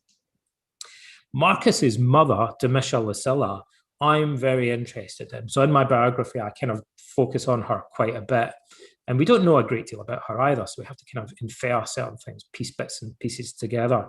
It's pretty clear that she was a highly educated Roman noblewoman. And Robin mentioned earlier the fact that the Meditations was written in Greek, which interests people sometimes. Marcus's mother wrote letters in Greek to Fronto. Fronto, the rhetorician, Marcus's rhetoric tutor, one of the most high, probably the most highly acclaimed Latin rhetorician of the period. And Fronto was forced to write back to her in Greek. And in one of these rather quaint kind of personal glimpses, Fronto seems quite anxious and wants Marcus to check a letter, to kind of proofread it, because he doesn't want Lucilla to pick him up on potential mistakes in his Greek. And maybe that gives us an insight to the respect that he had for this Roman woman and her intellect and her knowledge of Greek. She was also incredibly wealthy. She inherited a family brick and tile business, several factories, and great wealth. And I believe there are a number of bricks that have been found that have her name stamped on them. And so she was in the construction industry, surprisingly. So she was seems to be a highly educated and quite influential woman in Roman society. Her father, we're told by Marcus, paid for the best tutors in their household. And we're also told in one of the histories that the Greek sophist and rhetorician Herodes Atticus, who I'll come to in due course, was raised in her father's household. So she presumably knew him quite well. And she seems to have been connected with a number of influential intellectuals in Roman society. She was also friends with Fronto, and perhaps even more intriguingly, there's a hint in the Meditations. Marcus mentions Junius Rusticus, his Stoic mentor, his main Stoic teacher, we're told, writing a letter to his mother. So that's intriguing, and I guess it makes us wonder how well Rusticus knew Marcus's mother, and maybe even whether it was Marcus's mother that chose Rusticus to be Marcus's tutor. But sadly, we don't know much more about their relationship. But certainly they were exchanging letters. And she seems to have been close friends with Fronto, and she was a family friend, presumably, with Herodes Atticus as well. So she's connected in some way to all three of these men. From my mother, Marcus says, he learned piety and kindness and abstinence, not only from evil deeds, but even from evil thoughts. I find that quite intriguing. And further, simplicity in my way of living, far removed from the habits of the rich, also find that intriguing. She was an incredibly wealthy and influential woman, but Marcus says she's different from all of the other rich people. And there's a passage that parallels that in the letters, and also a comment from Fronto that we see Marcus referring to in the Meditations, where Fronto says that most patricians, most nobles in Roman society lack philostorgia, or natural affection. And he seems to be assuming, or taking it for granted, that Marcus himself, who's a patrician, is exempt from that. And he appears also to think that Lucilla is exempt from that. So, because he praises her considerably.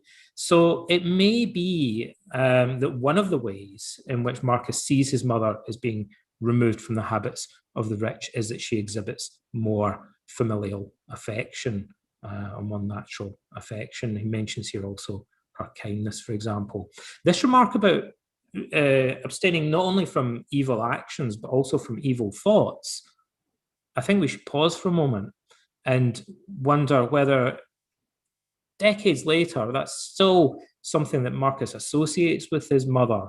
But isn't that, in a way, one of his motives for writing the Meditations and studying Stoic philosophy, to transform not only his outer, but also his inner life? The Meditations is all about the transformation of his innermost thoughts, and he attributes this impetus to the influence of his mother. At least that's arguably the earliest influence in that direction.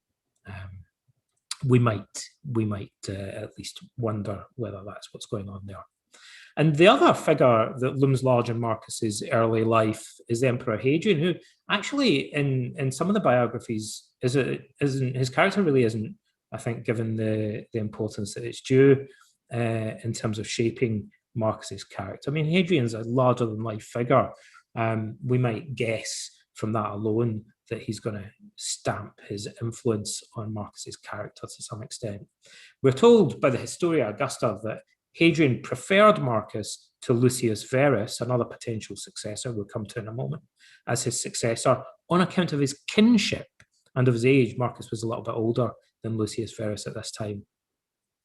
And so it refers to Marcus's kinship to Hadrian as a factor in Hadrian's choice of him as a successor.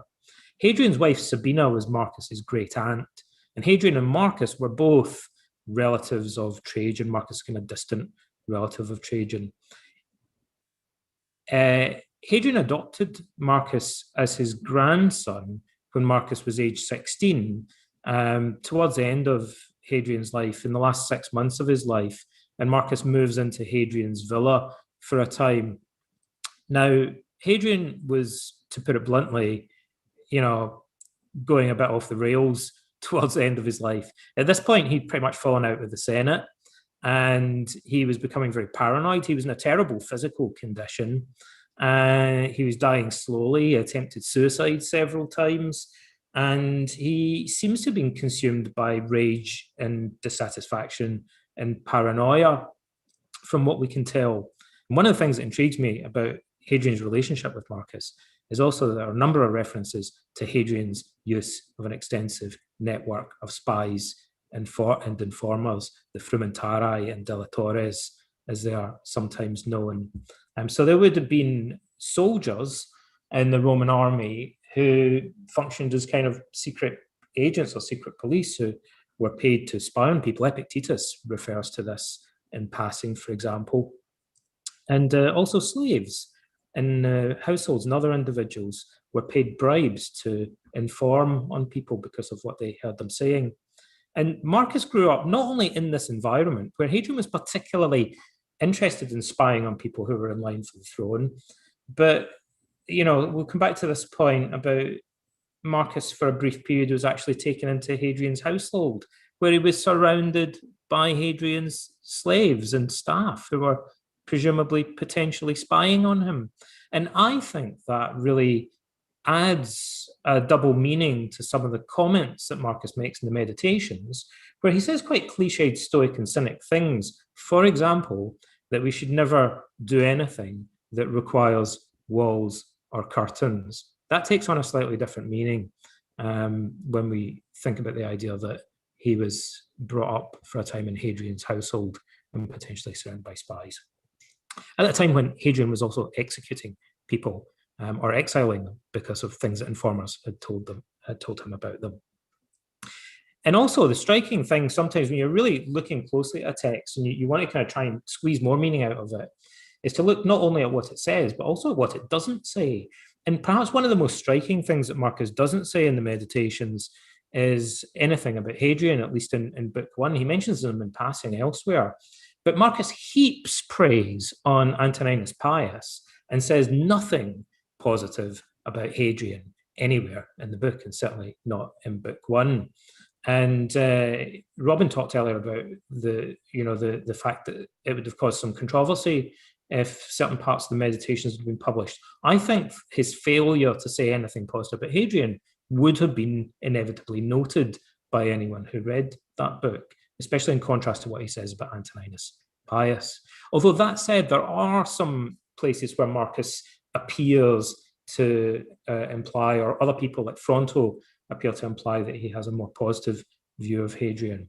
But we can take this as a damning indictment of Hadrian, potentially. We at least might wonder if that's what's going on there.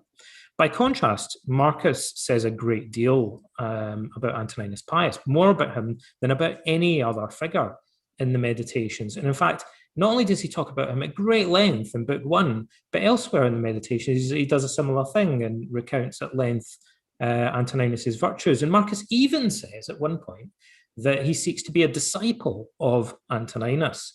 So Marcus served as Caesar for 23 years under Antoninus Pius and evolved very quickly into kind of becoming his right-hand man. And compare that to the fact that Marcus only served as emperor himself for 19 years. He spent more time as the right-hand man to Antoninus Pius. Over a decade after Antoninus's death, Marcus is still attempting extensively to model the virtues of his adoptive father. And actually, again, if you want to kind of squeeze more meaning out of the text, a number of authors have observed that if you look closely at what Marcus says about Antoninus Pius and wonder why he doesn't say anything about Hadrian, it's really easy to imagine in parentheses after many of these comments, the words unlike Hadrian or the opposite of Hadrian. For example, Marcus says no one could accuse Antoninus of being a sophist. Well, that's exactly what they might have said about Hadrian, who surrounded himself with sophists. So there are a number of places where it seems like he may be implicitly, intentionally or unintentionally contrasting Antoninus with Hadrian. And then we have Marcus's adoptive brother, Lucius Verus. Now, there's one of my favorite books about the history of this period is called The Roman Defense of the East, Lucius Verus and the Roman Defense of the East by M.C. Bishop, which surprisingly focuses on Lucius Verus, slightly more obscure figure. Lots of histories of Marcus Aurelius, but this is the only one I know of about Lucius Verus.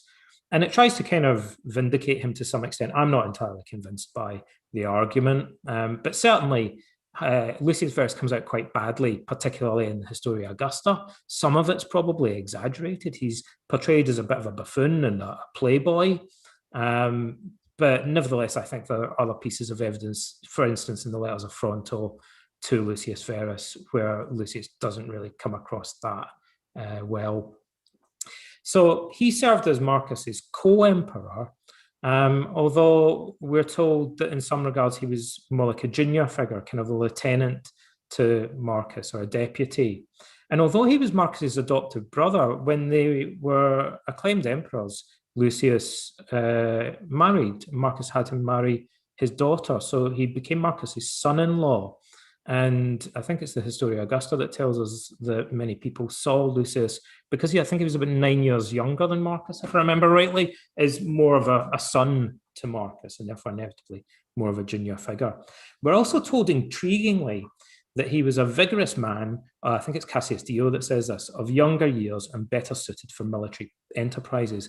So a number of historians have kind of been intrigued by this idea that Lucius Verus seems like there's a hint that he was being kind of prepared to take more responsibility for liaising with the military and Marcus to deal with the bureaucracy at Rome. And there's kind of a few hints of that. For instance, we're told that Lucius travelled not with Antoninus Pius in his carriage and with Marcus, but in a separate carriage with the Praetorian prefects from age 8 until he was 31. And so therefore, we might imagine that he formed a particularly close relationship with the Praetorians, particularly the Praetorian prefect. And we're told that when they were acclaimed emperors, it was Lucius Verus that Marcus sent to deliver a speech to the Praetorian Guard. And so it may be that right from the time of Antoninus, he was being encouraged to form a strong relationship with the Praetorians with the idea that he was going to be involved with the military somehow in the future, although he doesn't seem to have any military experience himself. Marcus says something artfully vague about Lucius Verus. He says, "I thank the gods for giving me such a brother who is able by his moral character to rouse me to vigilance over myself, and who at the same time pleased me by his respect and affection." So did he rouse him to vigilance over himself because his moral character was good, or because it was bad? And Marcus thought, Jesus, I don't want to end up like him. It's an artfully vague sentence. And also the part about being pleased by his respect or loyalty and affection is kind of odd, because wouldn't he have expected that from his co-emperor and brother? Which doesn't kind of go without saying in a way. So you might wonder whether in this short sentence about Lucius Verus that we find in the Meditations, Marcus is kind of damning him with faint praise. Marcus's wife, Faustina the Younger, was actually the daughter of Antoninus Pius, so technically Marcus's adoptive sister. Roman nobles had complex family relationships. There were, of course, many rumors about her infidelity and deceit that people often kind of latch onto. She died in the East shortly after the end of the Civil War, fueling perhaps suspicions of her involvement in it. But most of the rumors about her actually seem intended to cast doubt on Commodus's legitimacy and claim to the throne. So perhaps they were perpetuated by rivals to the throne. That seems to be one of the potential purposes that those rumors may have served.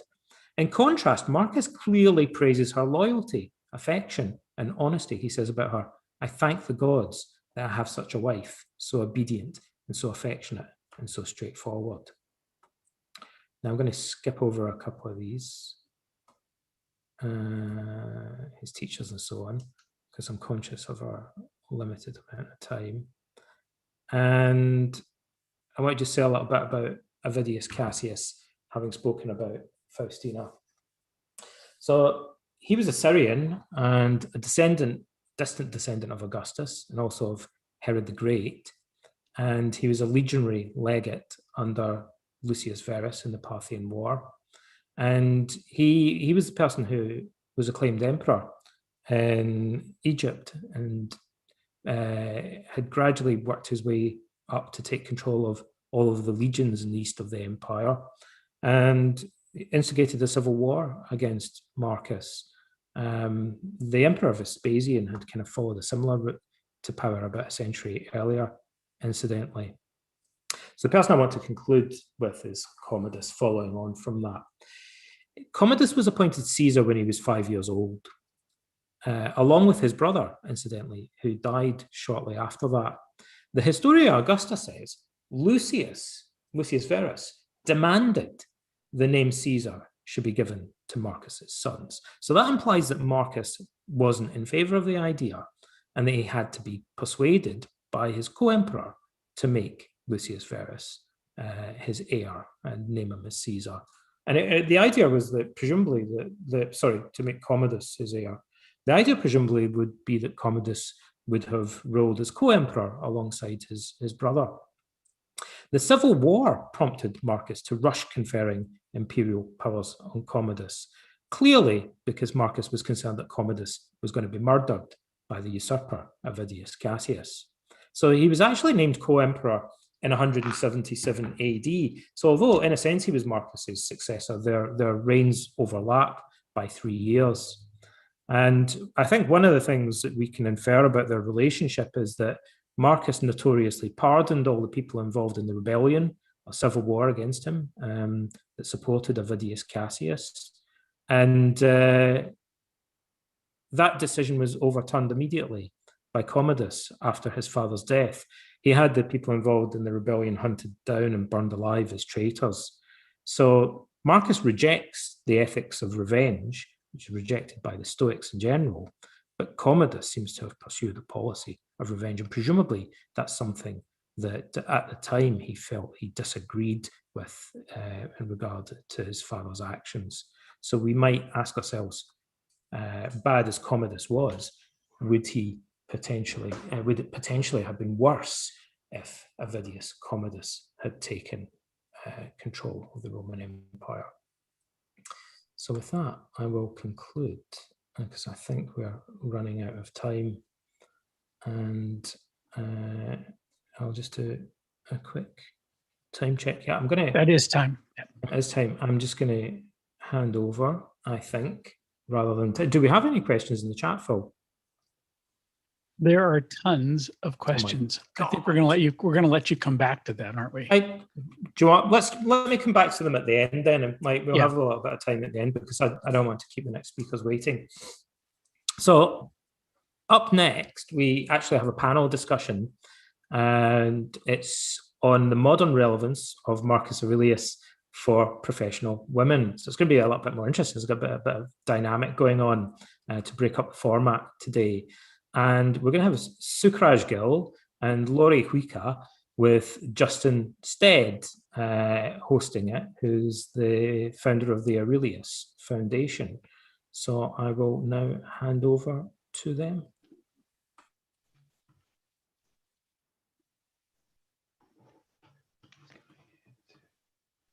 Hello, everyone. I think I've got you unmuted, except for maybe Sukraj. Hold on. There you go. Sukraj, you should have everything you need from me. You? One more Phil? time. There you go. Thanks, Phil. Yep. Phil, can you hear me okay? I can. You sound great, Justin. Great. Well, hello, everyone. Would like to thank Donald for and the rest of the team for these wonderful presentations, which I've all enjoyed. Chris, Gill kicking off, Robin, very interesting presentation. John Sellars, as always, and a great factual recap there from Donald. We're going to change the tune of this particular presentation for the next 20 minutes or so and turn it into really something a little bit different. I would suggest that myself and my co-presenters here in discussion that we're going to have is really we're the practitioners, if you will, the promoters, the pragmatists who through the foundation are looking to achieve certain goals through Stoicism and for Stoicism, more importantly, over the next years. I'm fortunate to have had a wonderful life, and I would suggest that that life has been both interesting and fascinating, but has been completely sustained, amongst other things, but by Stoicism and my belief in the philosophy. I think being drawn to Marcus as a Roman emperor, which in Donald's wonderful book describes in so many ways the complexity and compares that to a business leader or any person in leadership that has to manage complicated situations, is required to lead from the front. I found the Marcus Aurelius meditations completely interesting at that point. Just very quickly, which will give you the context of this conversation, is that we at the Aurelius Foundation, founded here in London with Christopher Gill, with John Sellars, and others, is focused on three major things. We support all things related to Stoicism that we believe that we can support. But the other two things are hugely important as well. And this is around Stoicism engagement into the business community and challenging CEOs and leaders in business to consider Stoic thought and how they develop their businesses, their visions, their strategies, their tactics, and particularly around ESG, environmental, social, and governance. It's hugely important. And that businesses are not separate from nature. They do not sit out there alone. They need to be integrated and part of a positive contribution and contribute within nature, if you will, to the greater good in their actions. And often we find that amongst this group, I would suggest, and to a large degree, many people come across Stoicism later in life for whatever reason. And the foundation's goals is to make sure that we challenge ourselves to investigate and promote Stoicism in a younger audience. And that will certainly tie into today's conversation. So I think it's really interesting that I introduced two wonderful young ladies here in London who are also partners and contributors to the foundation. And I think Marcus himself would find this also amazing, that 1900 years later, that his voice, his private journal, is reaching out to two young ladies in London and their perspectives on life. Loir Huica is an analyst at an investment bank here in London, and she will talk about her journey to Stoicism shortly. And Sukraj Gill also lives here in London and practices as a solicitor at a law firm here, and she was introduced to Stoicism through the Aurelius Foundation.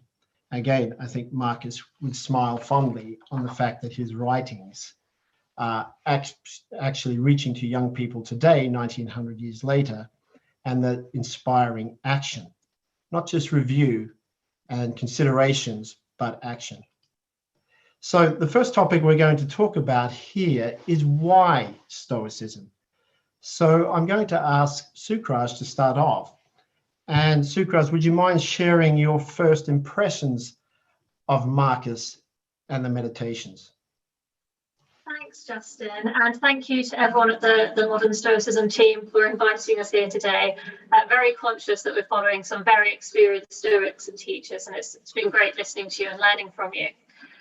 I think my personal view with Stoicism, with meditations, is that it puts us very closely in touch with our inherent moral compass. And this is part of the reason why a lot of the people I've spoken to who have read Meditations as an introductory text often feel that it resonates with them. You find yourself underlining every other verse, tapping every other page. Actually, in the interest of full disclosure, this is my copy of Meditations, very heavily tabbed now. And I keep revisiting it. And I think it's because the moral integrity of Marx's reflections resonate with us. We can see that he's trying to be a better man, a better human, in fact. And I just wanted to pick up on one quote from book 7. It's not up on the screen, so I'll read it to you. It's dig inside yourself. Inside there is a spring of goodness ready to gush at any moment if you keep digging.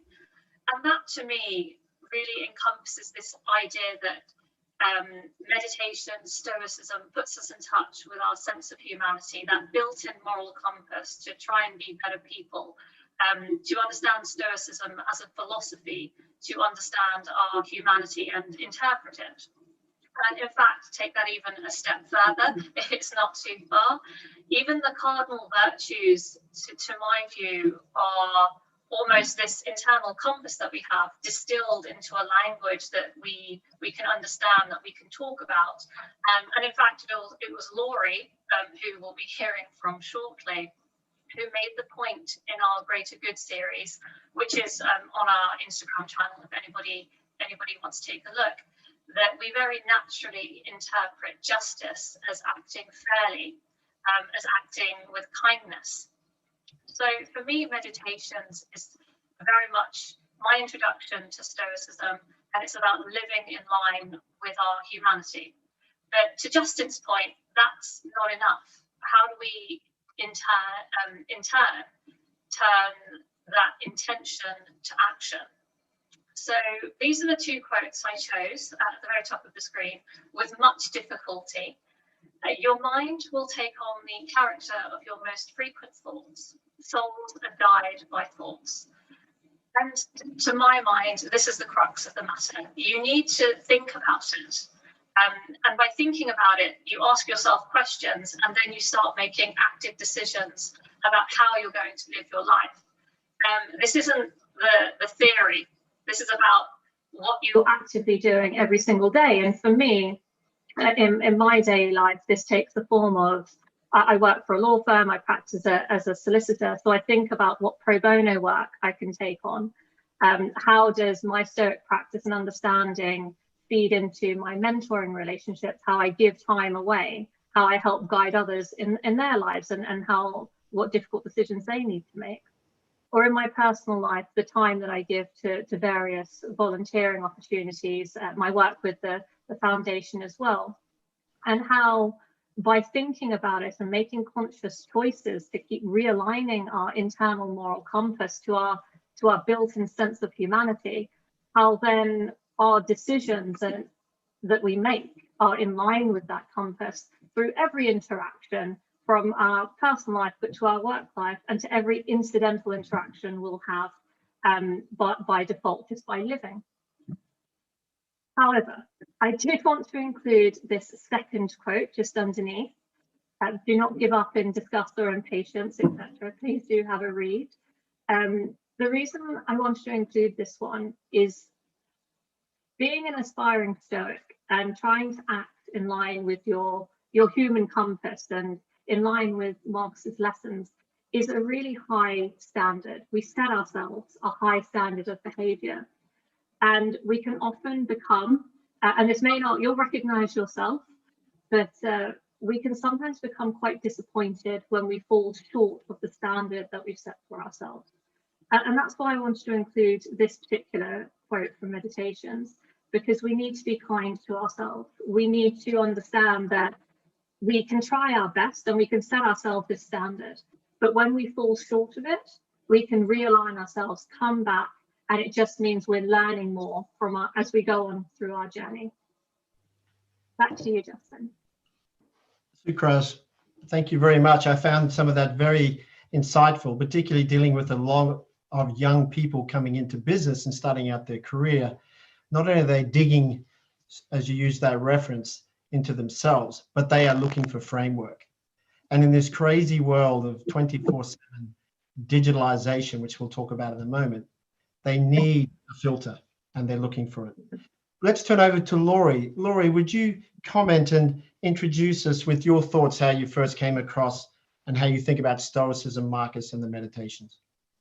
Sure, thank you, Justin, and I hope you can all hear me well. My introduction with Stoicism came in my final year at university, and I took a module which was specifically focused on that, taught by Dr. John Sellars. I think it would have been around the same time that I saw a copy of the Meditations, and I remember actually reading book 2 and thinking this is really useful. And reading more of it, I kind of thought this is also very hopeful. So that was how my journey started. And in terms of applying or trying to apply some of the teachings and thoughts into my daily life, I very much think about what it means to live in accordance with nature. And it took me some time to really understand what Marcus meant by that. And what it's generally meant. So if I just take a moment to give a bit more detail of my understanding of that third line there, living in accordance with nature and applying reason to your actions, the way I kind of look at that is I try to do my best, given my role, my environment, the characteristics of my daily life. And I want to also explain why I think that's useful. Marcus said that there are two things that we need to be concerned with, really: acting justly and loving what we're allotted. So in having that in mind, if you're able to acknowledge the situation you're in, the context that you happen to be in, and at the same time, you focus on acting with the principles and values and virtues that you know are right for your particular role, then I think that can give you quite a sense of tranquility and an inner state of contentment, really, just knowing that you are fulfilling your role, whether it's professional, social, or personal, and that it matches who you really are. So that's my kind of interpretation of the whole concept, and that's what I try to do on a daily basis. And that's me in a nutshell. Very good, thank you. You mentioned there, Marcus, book 2, verse 1. Robin referenced it again today. So did John Sellars today as well. Clearly one of the most powerful takeaways from the Meditations. And you remind me, as my mother said to me when I was growing up in West Queensland, Australia, and referring to the Meditations, she said, "Justin, you're not here for a popularity contest, so get on with it." Next question we'd like to bring into discussion here is, how can Stoicism help with modern day challenges? So this is obviously a very relevant topic of how to use the meditation and use Stoicism, and Marcus's vast responsibility and how to filter, I always found very interesting in taking that viewpoint. But in today's world, Sukraj, starting with you, would you comment on how would Marcus advise us on how to manage modern day media overload? Yeah, thanks, Justin. So this is a huge question. I'd like to focus on just one element of it, simply because I think that's probably the one that applies to me personally. I think about media overload is in the context of learning. As Stoics, we're on a journey of self-improvement. We also, as professionals, we're thinking about what we want to learn, what we're driving forward on. And for the curious mind, there are so many avenues in today's world with the internet and various platforms. So in the context of learning, what I think is particularly difficult is in this online sweet store of information where you have so much competition for your attention through blogs, online platforms, live posting, online courses, online newspapers, and there are more appearing every day, it can be very difficult to identify and filter where you need to be in order to invest your limited time and where to prioritize your learning. And I think Stoicism presents a very, very practical approach here.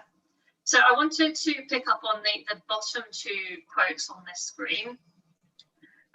In particular, I just wanted to pick up on the word scrutiny. Always at the same time using this scrutiny as a means to reflect on the nature of the universe, the contribution any given action or event gives to that nature, the value this has for the whole and the value it has for man. And just underneath there, ask then, what is this which is now making its impression on me?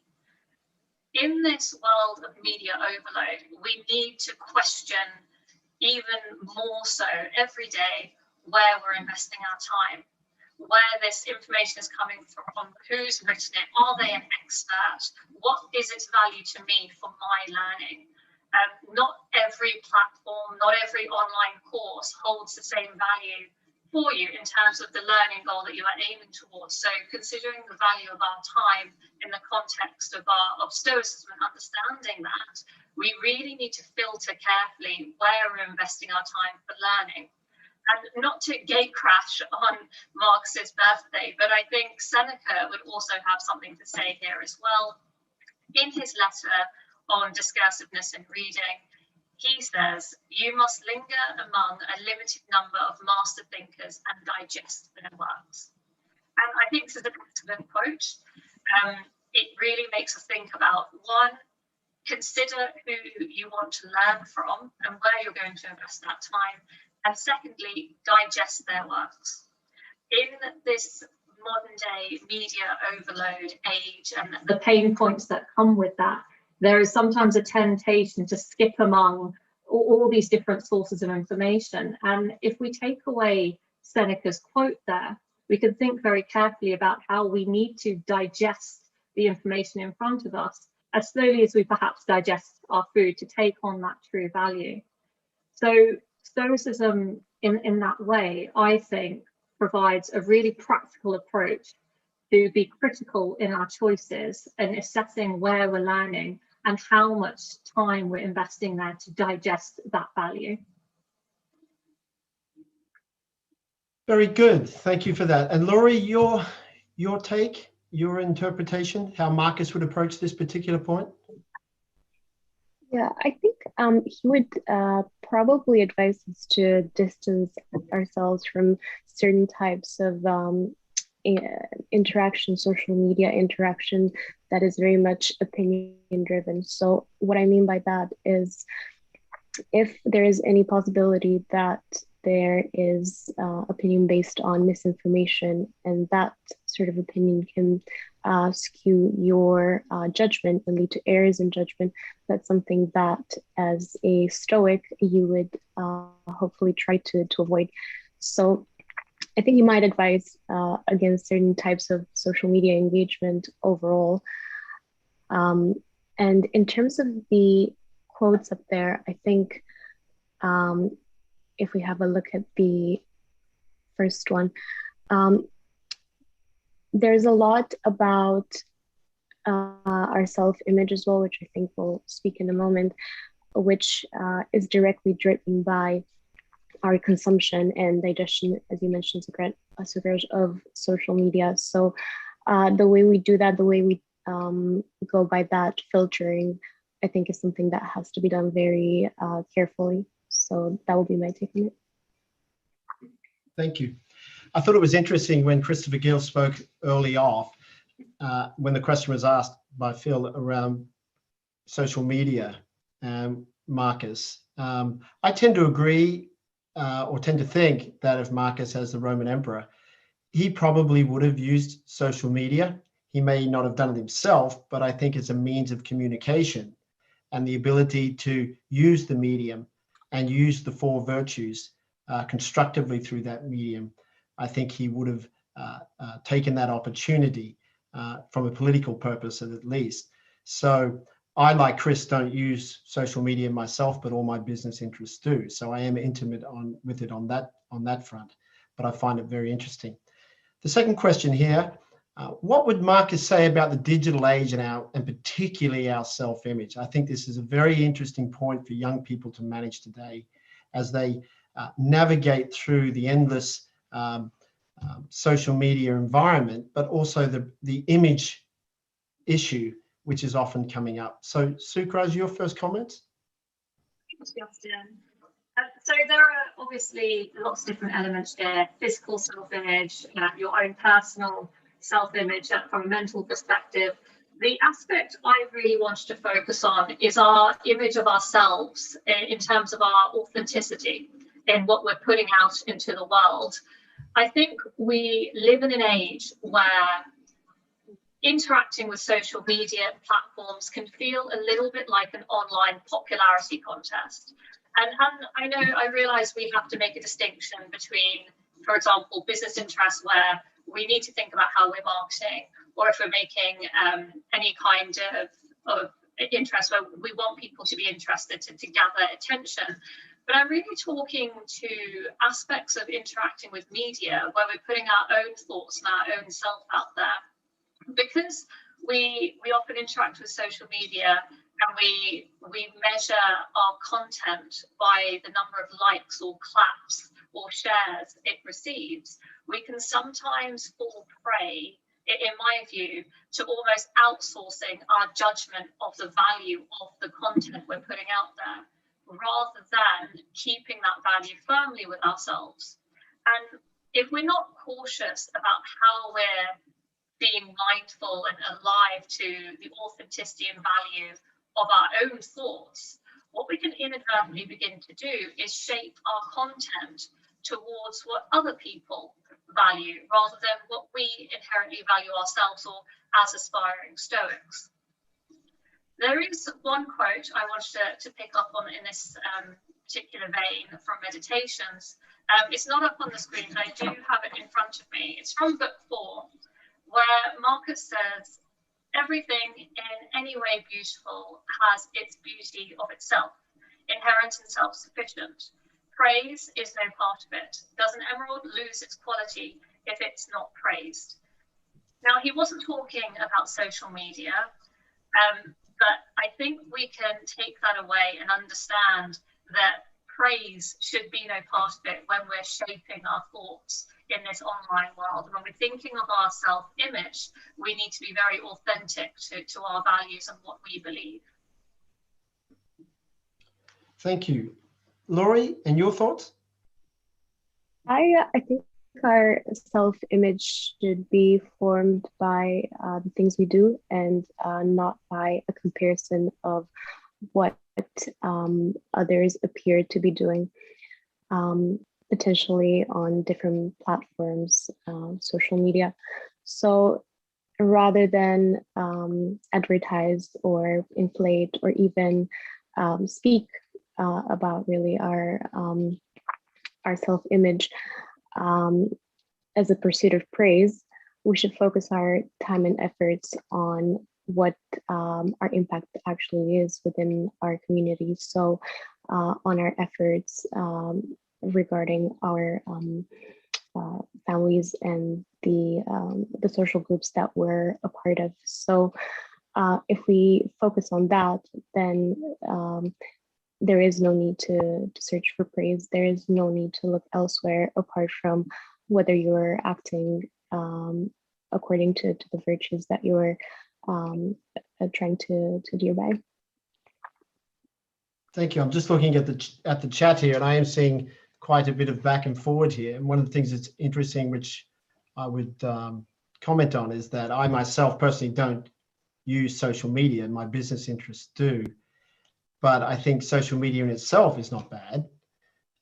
It is how it's used, which becomes the point of contention and of concern, and the amount of time and the balance that people use. So I think Marcus would talk about balance and using the virtues correctly in any medium, whether it was social media or otherwise. We've only got 2 slides to go as we close out here. We've got only a few minutes to finish here. And we think about now with Stoicism, then and now. This is Marcus obviously in the middle, and this is our this is our group, which I'd like to share with the wider audience this evening. This is the Aurelius Foundation group. And as you can see, we have a saying within the group, Stoic and didn't know it.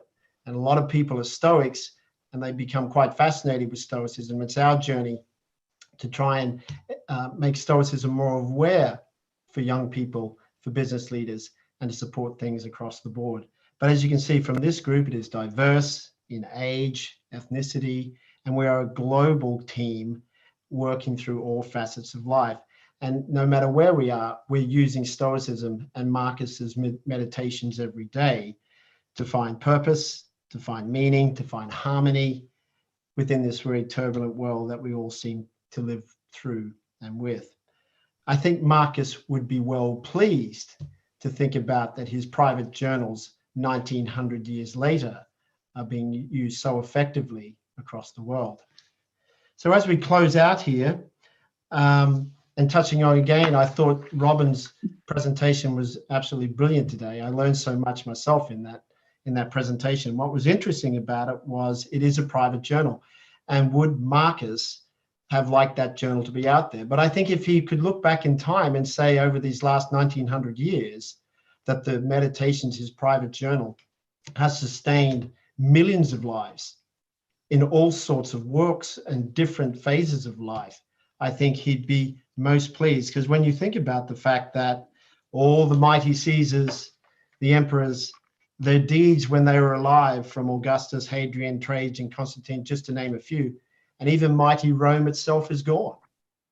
But Stoicism remains, and his private journals have come into the Western canon and are used by so many people in many different ways. Again, I think Marcus would be delighted to know that that was his greatest contribution and not the deeds of his day. So on that note, I'd like Sukraj to wish Marcus a happy birthday and a closing comment. I think happy birthday, Marcus. Thank you very much for the legacy that you've left with us. And I think in my parting comments for today, I'd encourage everyone to think about the kind of legacy you want to leave behind, and how you want to leave your footprint in the same way that Marcus has left his with us. Thank you. And Loir, your happy birthday wish and final thoughts from Marcus?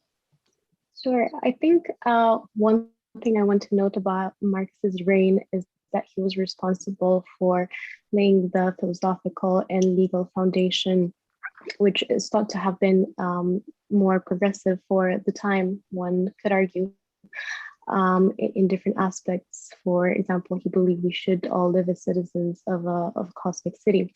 So one of the results of that outlook of his is that the philosophical thoughts and exercises included in the meditations are, I would say, quite universal in nature. So they effectively grant the possibility of excellence of character to all, irrespective of individual characteristics. So for that, I think we need to thank him. So thank you, Marcus.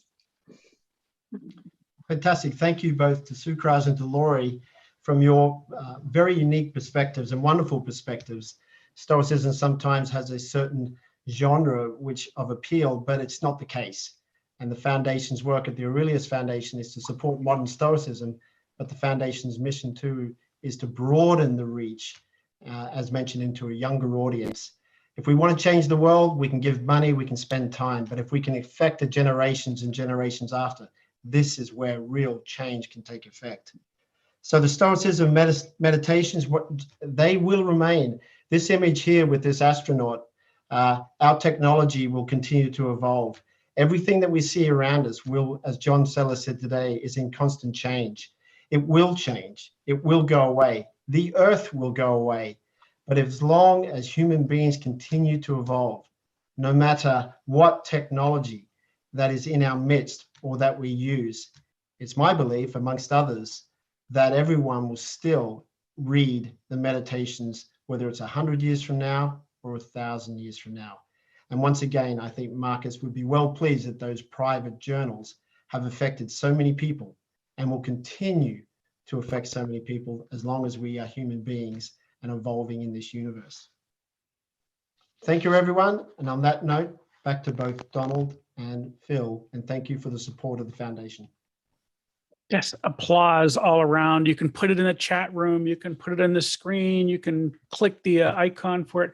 But that was wonderful. Thank you, Justin. And it's inspiring for me to see that it's not just a bunch of old guys hanging around talking about Stoicism. I love seeing young people. Love seeing young women talking about Stoicism. I mean, it gives me hope that maybe this just keeps going, right? So thank you for all the work that you are doing. And thank you, Loir and Sukraj, for being wonderful examples of what's possible. So it gives me hope. I think that's great to have you here with us today. So I'm going to tease just one thing for everybody before we go. I hope you guys will hang around for a second. We are going to, you know what we're going to do. We're about to announce the Odes to Aurelius winners, and someone's going to be interested. They're all going to be interested in that.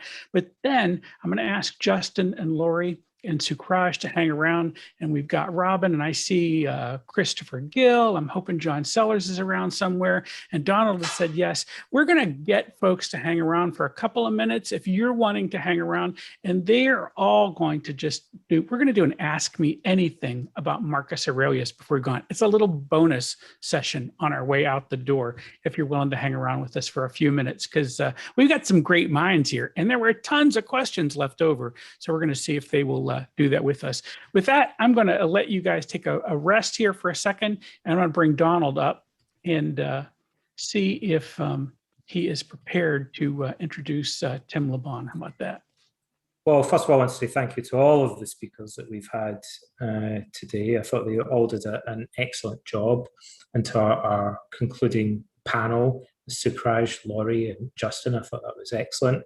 And in their presentation, there was one of the slides that had lots of faces on it, Phil. I don't know if you noticed that. And among those faces, there was one that struck me as familiar. It's a face that I've known for many years, Phil. And it was the face of the one and only Tim LeBon. I saw that. Did you see? He was on the right. He was on the right. At the end. Yeah. Right. It's kind of like the evolution of Stoics. Like it passes through Marcus Aurelius, and it concludes with Tim LeBon, who's here representing modern Stoicism and the Odes to Marcus Aurelius competition, and he's going to inform us of the winner of that contest. So I hand over to Tim LeBon for that very important announcement. Thank you, Donald. I'm not quite sure I deserved that, but it's been so inspiring today because, gosh, what wonderful talks we've had and discussions. But you know what? Having been to a lot of Stoicons now, I'm always impressed by the creativity and wisdom of you, the people that come to Stoicons and the people who follow the Stoicism Today blog. And so what we thought we'd do to commemorate Marcus's birthday was to, and this is the first time we've done it, was to invite you to get creative and to write your own tribute to Marcus. And we called it Odes to Aurelius. It wasn't just limited to Odes, and we had all kinds of entries. We had about 50 entries, and myself and my fellow panel of judges, which included some experts in poetry, experts in Marcus Aurelius, read every single one, and the hard job was to narrow it down. So we narrowed it down to a short list, and then we got together for a couple of hours, read them all out, had a bit of a debate about which was everyone's favorite. And now is the time to find out. Drum roll. Right. So, oh yeah. So you can actually see them all on the Modern Stoicism site because they've been published over the last few days. You can hear them on the Modern Stoicism YouTube channel, and that's the URL to it. So here is the top 5. So in joint third place, we had Stoic Rondo by Tony Dawson, Dear Marcus, Love Rangini by Rangini George, and If Only Commodus Had Remembered These Things by Marcus Aurelius, channeling Rudyard Kipling by whatisstoicism.com. So you can see how close it was. We had a joint third. But in second place was Make Yourself Good by Meredith Coons, which was a fantastic entry, and the only one that we thought was even better. And this one, I'm not sure if it was everybody's absolute favorite, but everybody agreed that it was very good and a worthy winner. And it's called Meditations, book 874 by Toby Ruiz. And now I think we're going to hear Toby reading it himself. So over. Okay, so you're going to let me do that, which means I'm going to I have to stop your sharing so I can share, and I will do that. So I want to go like that and click over here. Toby. Hi everyone, my name is Toby, and for my poem I imagined Marcus still being alive today as a now very old man, sitting somewhere in Italy on his porch and still writing his meditations every evening. So the poem is called Meditations, book 874. 1900 years and still I try to discipline my will. For sometimes I want things to be, but nature seldom does agree. I have to let go desire and, just like a blazing fire, use all that life puts in my way to grow each and every day. Many times the world has changed, religions, countries rearranged, and in the noise of time I find stillness only in my mind. Long gone is that fateful hour when I was at the height of power. I always thought it to be same, if country or if self to tame. I'm old now and can barely move, but even now I can improve the life of those who are around with words all timeless and profound. The key is, how do they perceive the world around them? I believe most problems that they think they fear, when looked at right, will disappear. Thank you.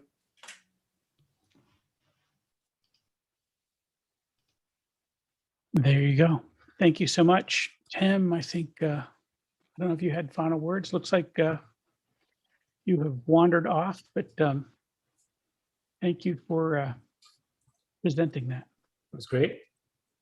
Yeah. All right. I can't think of it. There are some ancient Stoic poems, but I can't think of any right now. I won't attempt to quote them.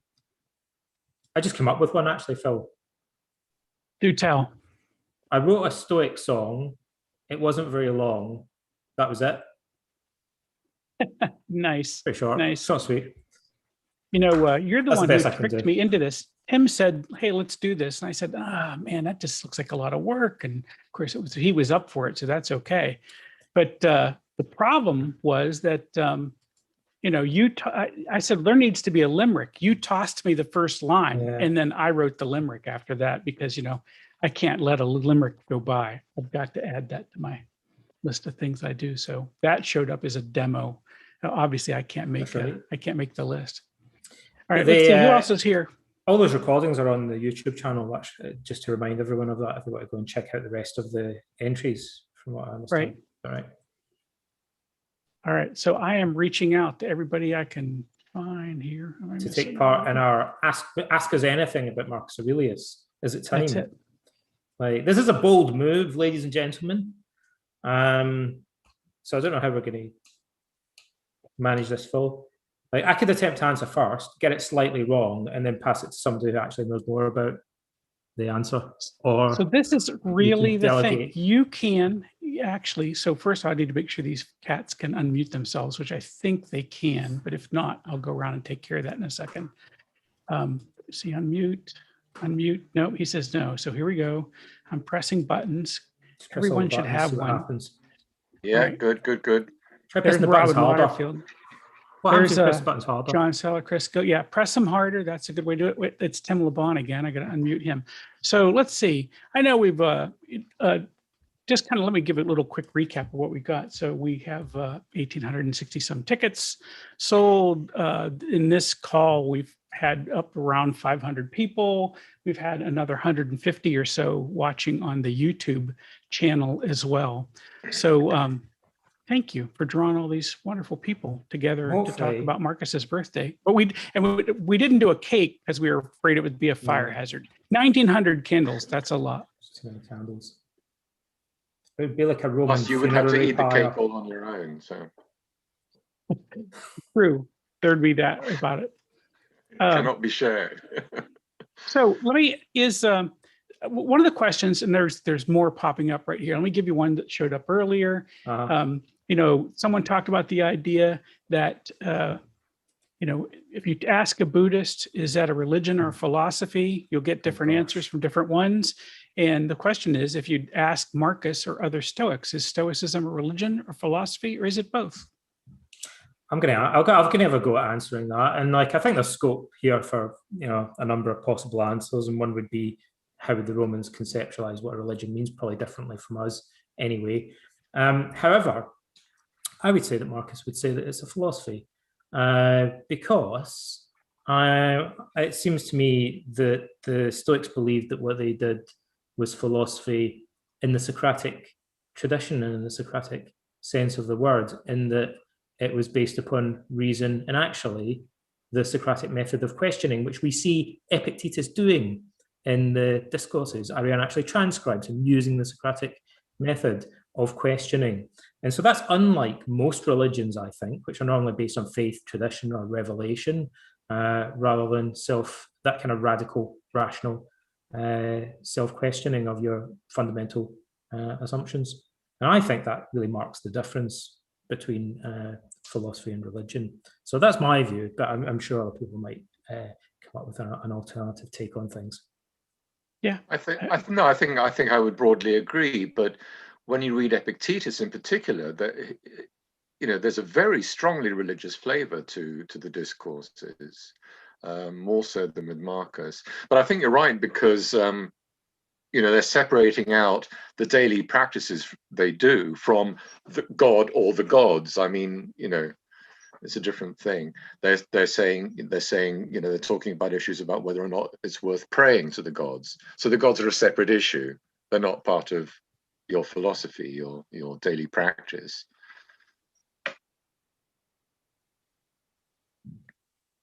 Chris Gill, you want to weigh in on this? Well, only that it just depends what you mean, whether you're talking about ancient and modern, ancient philosophy, modern philosophy, ancient religion, modern religion. It's difficult to know exactly what the terms. I'm sure it was a philosophy. That's clear. It was, but philosophy could include theology. Their philosophy includes theology as part of it. Whereas we would now find that strange. You don't have a modern ethicist including theology. So it's a very broad conception of philosophy, but undoubtedly philosophy is what it was, and it's based on reason. There's no question of them saying, oh, well, at a certain point you have to turn to faith or revelation or the book or anything. It's argument that it depends on, argument and reflection and reason. Yeah, I think of religion, in the meaning, the original meaning of the word, or what I think it means is the thing that binds us to the gods, whatever that might be. And I don't see that inside of Stoicism, but I don't know if other people do. Is my interpretation of that just wrong? No, I don't think it's wrong. In a sense, it does. You go. It does bind you to the gods, because you are accepting what the gods have given you. You're accepting your fate. You're accepting, the daily events that you come across, and these have been given to you by the divine. So, that aspect is close to religious, I guess. Okay. Well, I've got something to add, actually.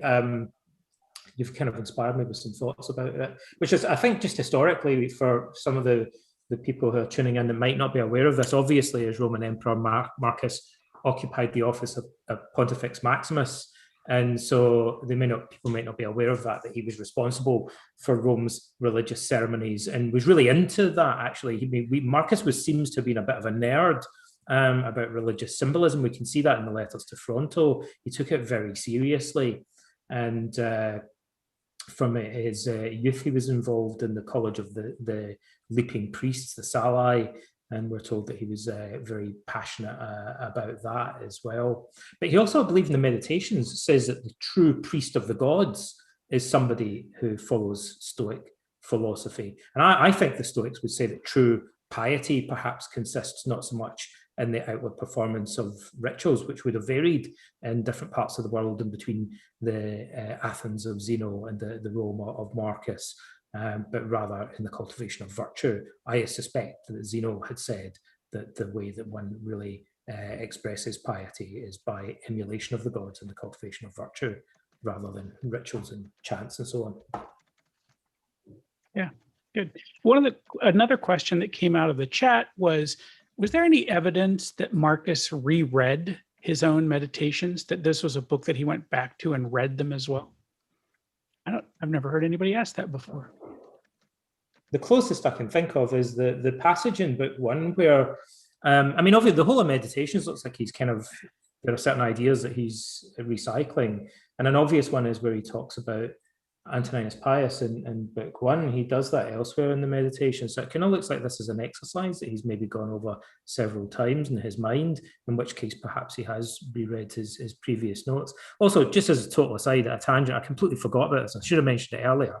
One of Marcus's letters to Fronto is like a piece of rhetoric that's like a birthday greeting. It's quite an elaborate, like a birthday card to Fronto almost. It's quite beautiful actually, so people could check it out. So next time, or when we do his like 2000th anniversary, when that comes around, we should do a little skit about this birthday letter that he wrote to Fronto. So did he reread the Meditations? We're actually, I should also, oh, sorry, Robin, I was just going to, it just popped into my mind that the Historia Augusta, for what it's worth, mentions something about him giving a public reading, if we can believe that, of some kind of text that he'd written about philosophy. So it may be that he did read some of these texts, possibly. Yeah, go ahead, Robin. No, I'm going back to what I was talking about in my talk. I think he must have gone back over some of them because they're too elegant, they're too polished for him not to have.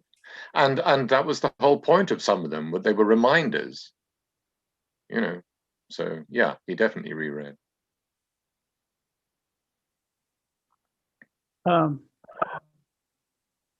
There's a letter to where Fronto tells Marcus to practice a rhetorical technique that involves taking pieces, I think he's actually referring to paradoxical sayings from philosophy, and to practice rephrasing them repeatedly in different words. And so a number of scholars have noticed that, you know, arguably that seems to be what he's doing in the Meditations. We've got Fronto describing a technique of writing, and then the Meditations, you know, somewhat resembles that.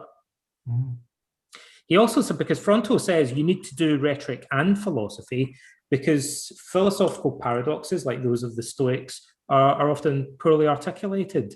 They're kind of subtle and difficult to understand, and you need to have a good grasp of language to know how to articulate them clearly, and that may also take hunting for the right words and practicing phrasing them in different ways. So, you know, maybe the Meditations could be seen as one man's attempt to find the right words to express quite subtle ideas. Speaking of things that he didn't seem to have trouble with, and I might start with John just to see if he's got some opinion on this. The letters back and forth with Fronto have a lot of florid language in them. And I wonder what your take is on their relationship. What are we supposed to take from that? Oh, that's a tricky question. It's interesting. So what you might have in the back of your mind is the fairly recent selected translation of some of the letters where someone's argued that some of the very affectionate language in the letters might have been evidence for a homosexual relationship between them, kind of between teacher and pupil, which is, you know, wasn't uncommon in the ancient world. But a number of scholars who sort of interrogated that claim have tended to be fairly critical of it and thought that's probably not the case. And given the power dynamic in the relationship, it was hardly a typical pupil-teacher relationship either, right? Right. Fronto was slightly older, but so. But I mean, if we rather than take some of that language too literally, it certainly shows a kind of a playfulness, right, and perhaps a sense of humor, right, and it shows that warmth to his character. There's and interestingly, the person Amy Rishlin who came up with that thesis also wrote a really interesting piece on which she entitled "The Sanctification of Marcus Aurelius," about the way in which, particularly in the 19th century, Marcus gets kind of canonized and turns into this saintly figure, right? He's the wise old Stoic master with the beard who's going to, just like you, Phil, with the white beard that's going to dispense the wisdom, right? And of course, in practice, he wasn't, right? He wasn't a Stoic sage. He never presents himself as a Stoic sage. I mean, what he's doing is he's talking through all of the things that he's not mastered and that he's not perfected. And I think if we can stress the kind of sort of the fallibility of him, even late in life when he's writing the meditations, and we can also stress this kind of playfulness and sense of humor when he's younger and he's writing these letters, we get a much richer picture of him as a rounded, fallible human being that we can connect with a bit more, I think. Yeah. I've loved, I hear other people say it, and of course there were lots of folks around this topic today, but it is a self-help book, right? I mean, and I don't mean a book written to be someone else's self-help. It is him talking through his own mind about what, don't be angry. And if you do get angry, think about it this way. And I mean, I just think there's so much to be there. But, I think in an age that looks for heroes, and of course, when you say sanctified, I think about, it's because a lot of his work really got grabbed a hold of by the people who were in the sanctification business, right? I mean, they made a lot of saints because there was good money in that. It was a thing where we're looking for answers. We think there might be answers here. And I think that's just a kind of a tendency that we have about it. I certainly have found, I feel that people's readings and understandings seem to be highly variable. Yeah. Can I just comment about that, actually? I've just spent the counter argument very briefly. There are some things in those letters that look quite erotic. And in fact, there's some stuff that's very explicitly erotic. But just for the sake of pointing it out, on the other side, Marcus in the Meditations praises his father somewhat ambiguously for putting an end to pederastic relationships, which seems to kind of clash a little bit with this interpretation. And also, at one point, he appears to say in the letters that he has this passionate love for Fronto, which resembles the feelings that he has for his mum, which seems like an odd thing to say to your sexual partner. And also, Fronto's letters going on and on at length about his gout and rheumatism don't, to me, seem that sexy. But quickly. But that's it. I guess those are, it's sort of slim pickings in a way on either side, and the jury's probably out. I'm just going to say, I'm glad those pieces were in there. And it's only because if anyone got a hold of my diaries, they'd find a lot of whinging as well, right? So, I mean, at least there's that bit that's going on. And I'm sorry, I think I might have been on top of Justin. Chris. Great. I just wanted to say one thing about the letters. I mean, I think what they show is his extraordinary personal charm. He was a real charmer. I mean, this is a self-important, rather pompous teacher, a senator, a provincial, and his rhetoric teacher. And Marcus just plays with, he has him at the on his little finger. And I think some of this erotic vocabulary was his way of kind of flattering his teacher and this person who took himself very seriously. Of course, he was much younger. I mean, the letters belong to a younger period, the meditations to an older one. But I think it is a real indication that I think he was in a way a kind of perfectionist of relationships. He wanted to say the right thing in different contexts. It's a side that people don't normally attend to, but I think it was part of his personality, his skill as a person. Yeah. Donald, you look like you were winding something up. My cat, you can't see this, but my cat just jumped in my lap. You don't have a cat. You just make this. I just imagine. You started the call by saying, I don't have a cat.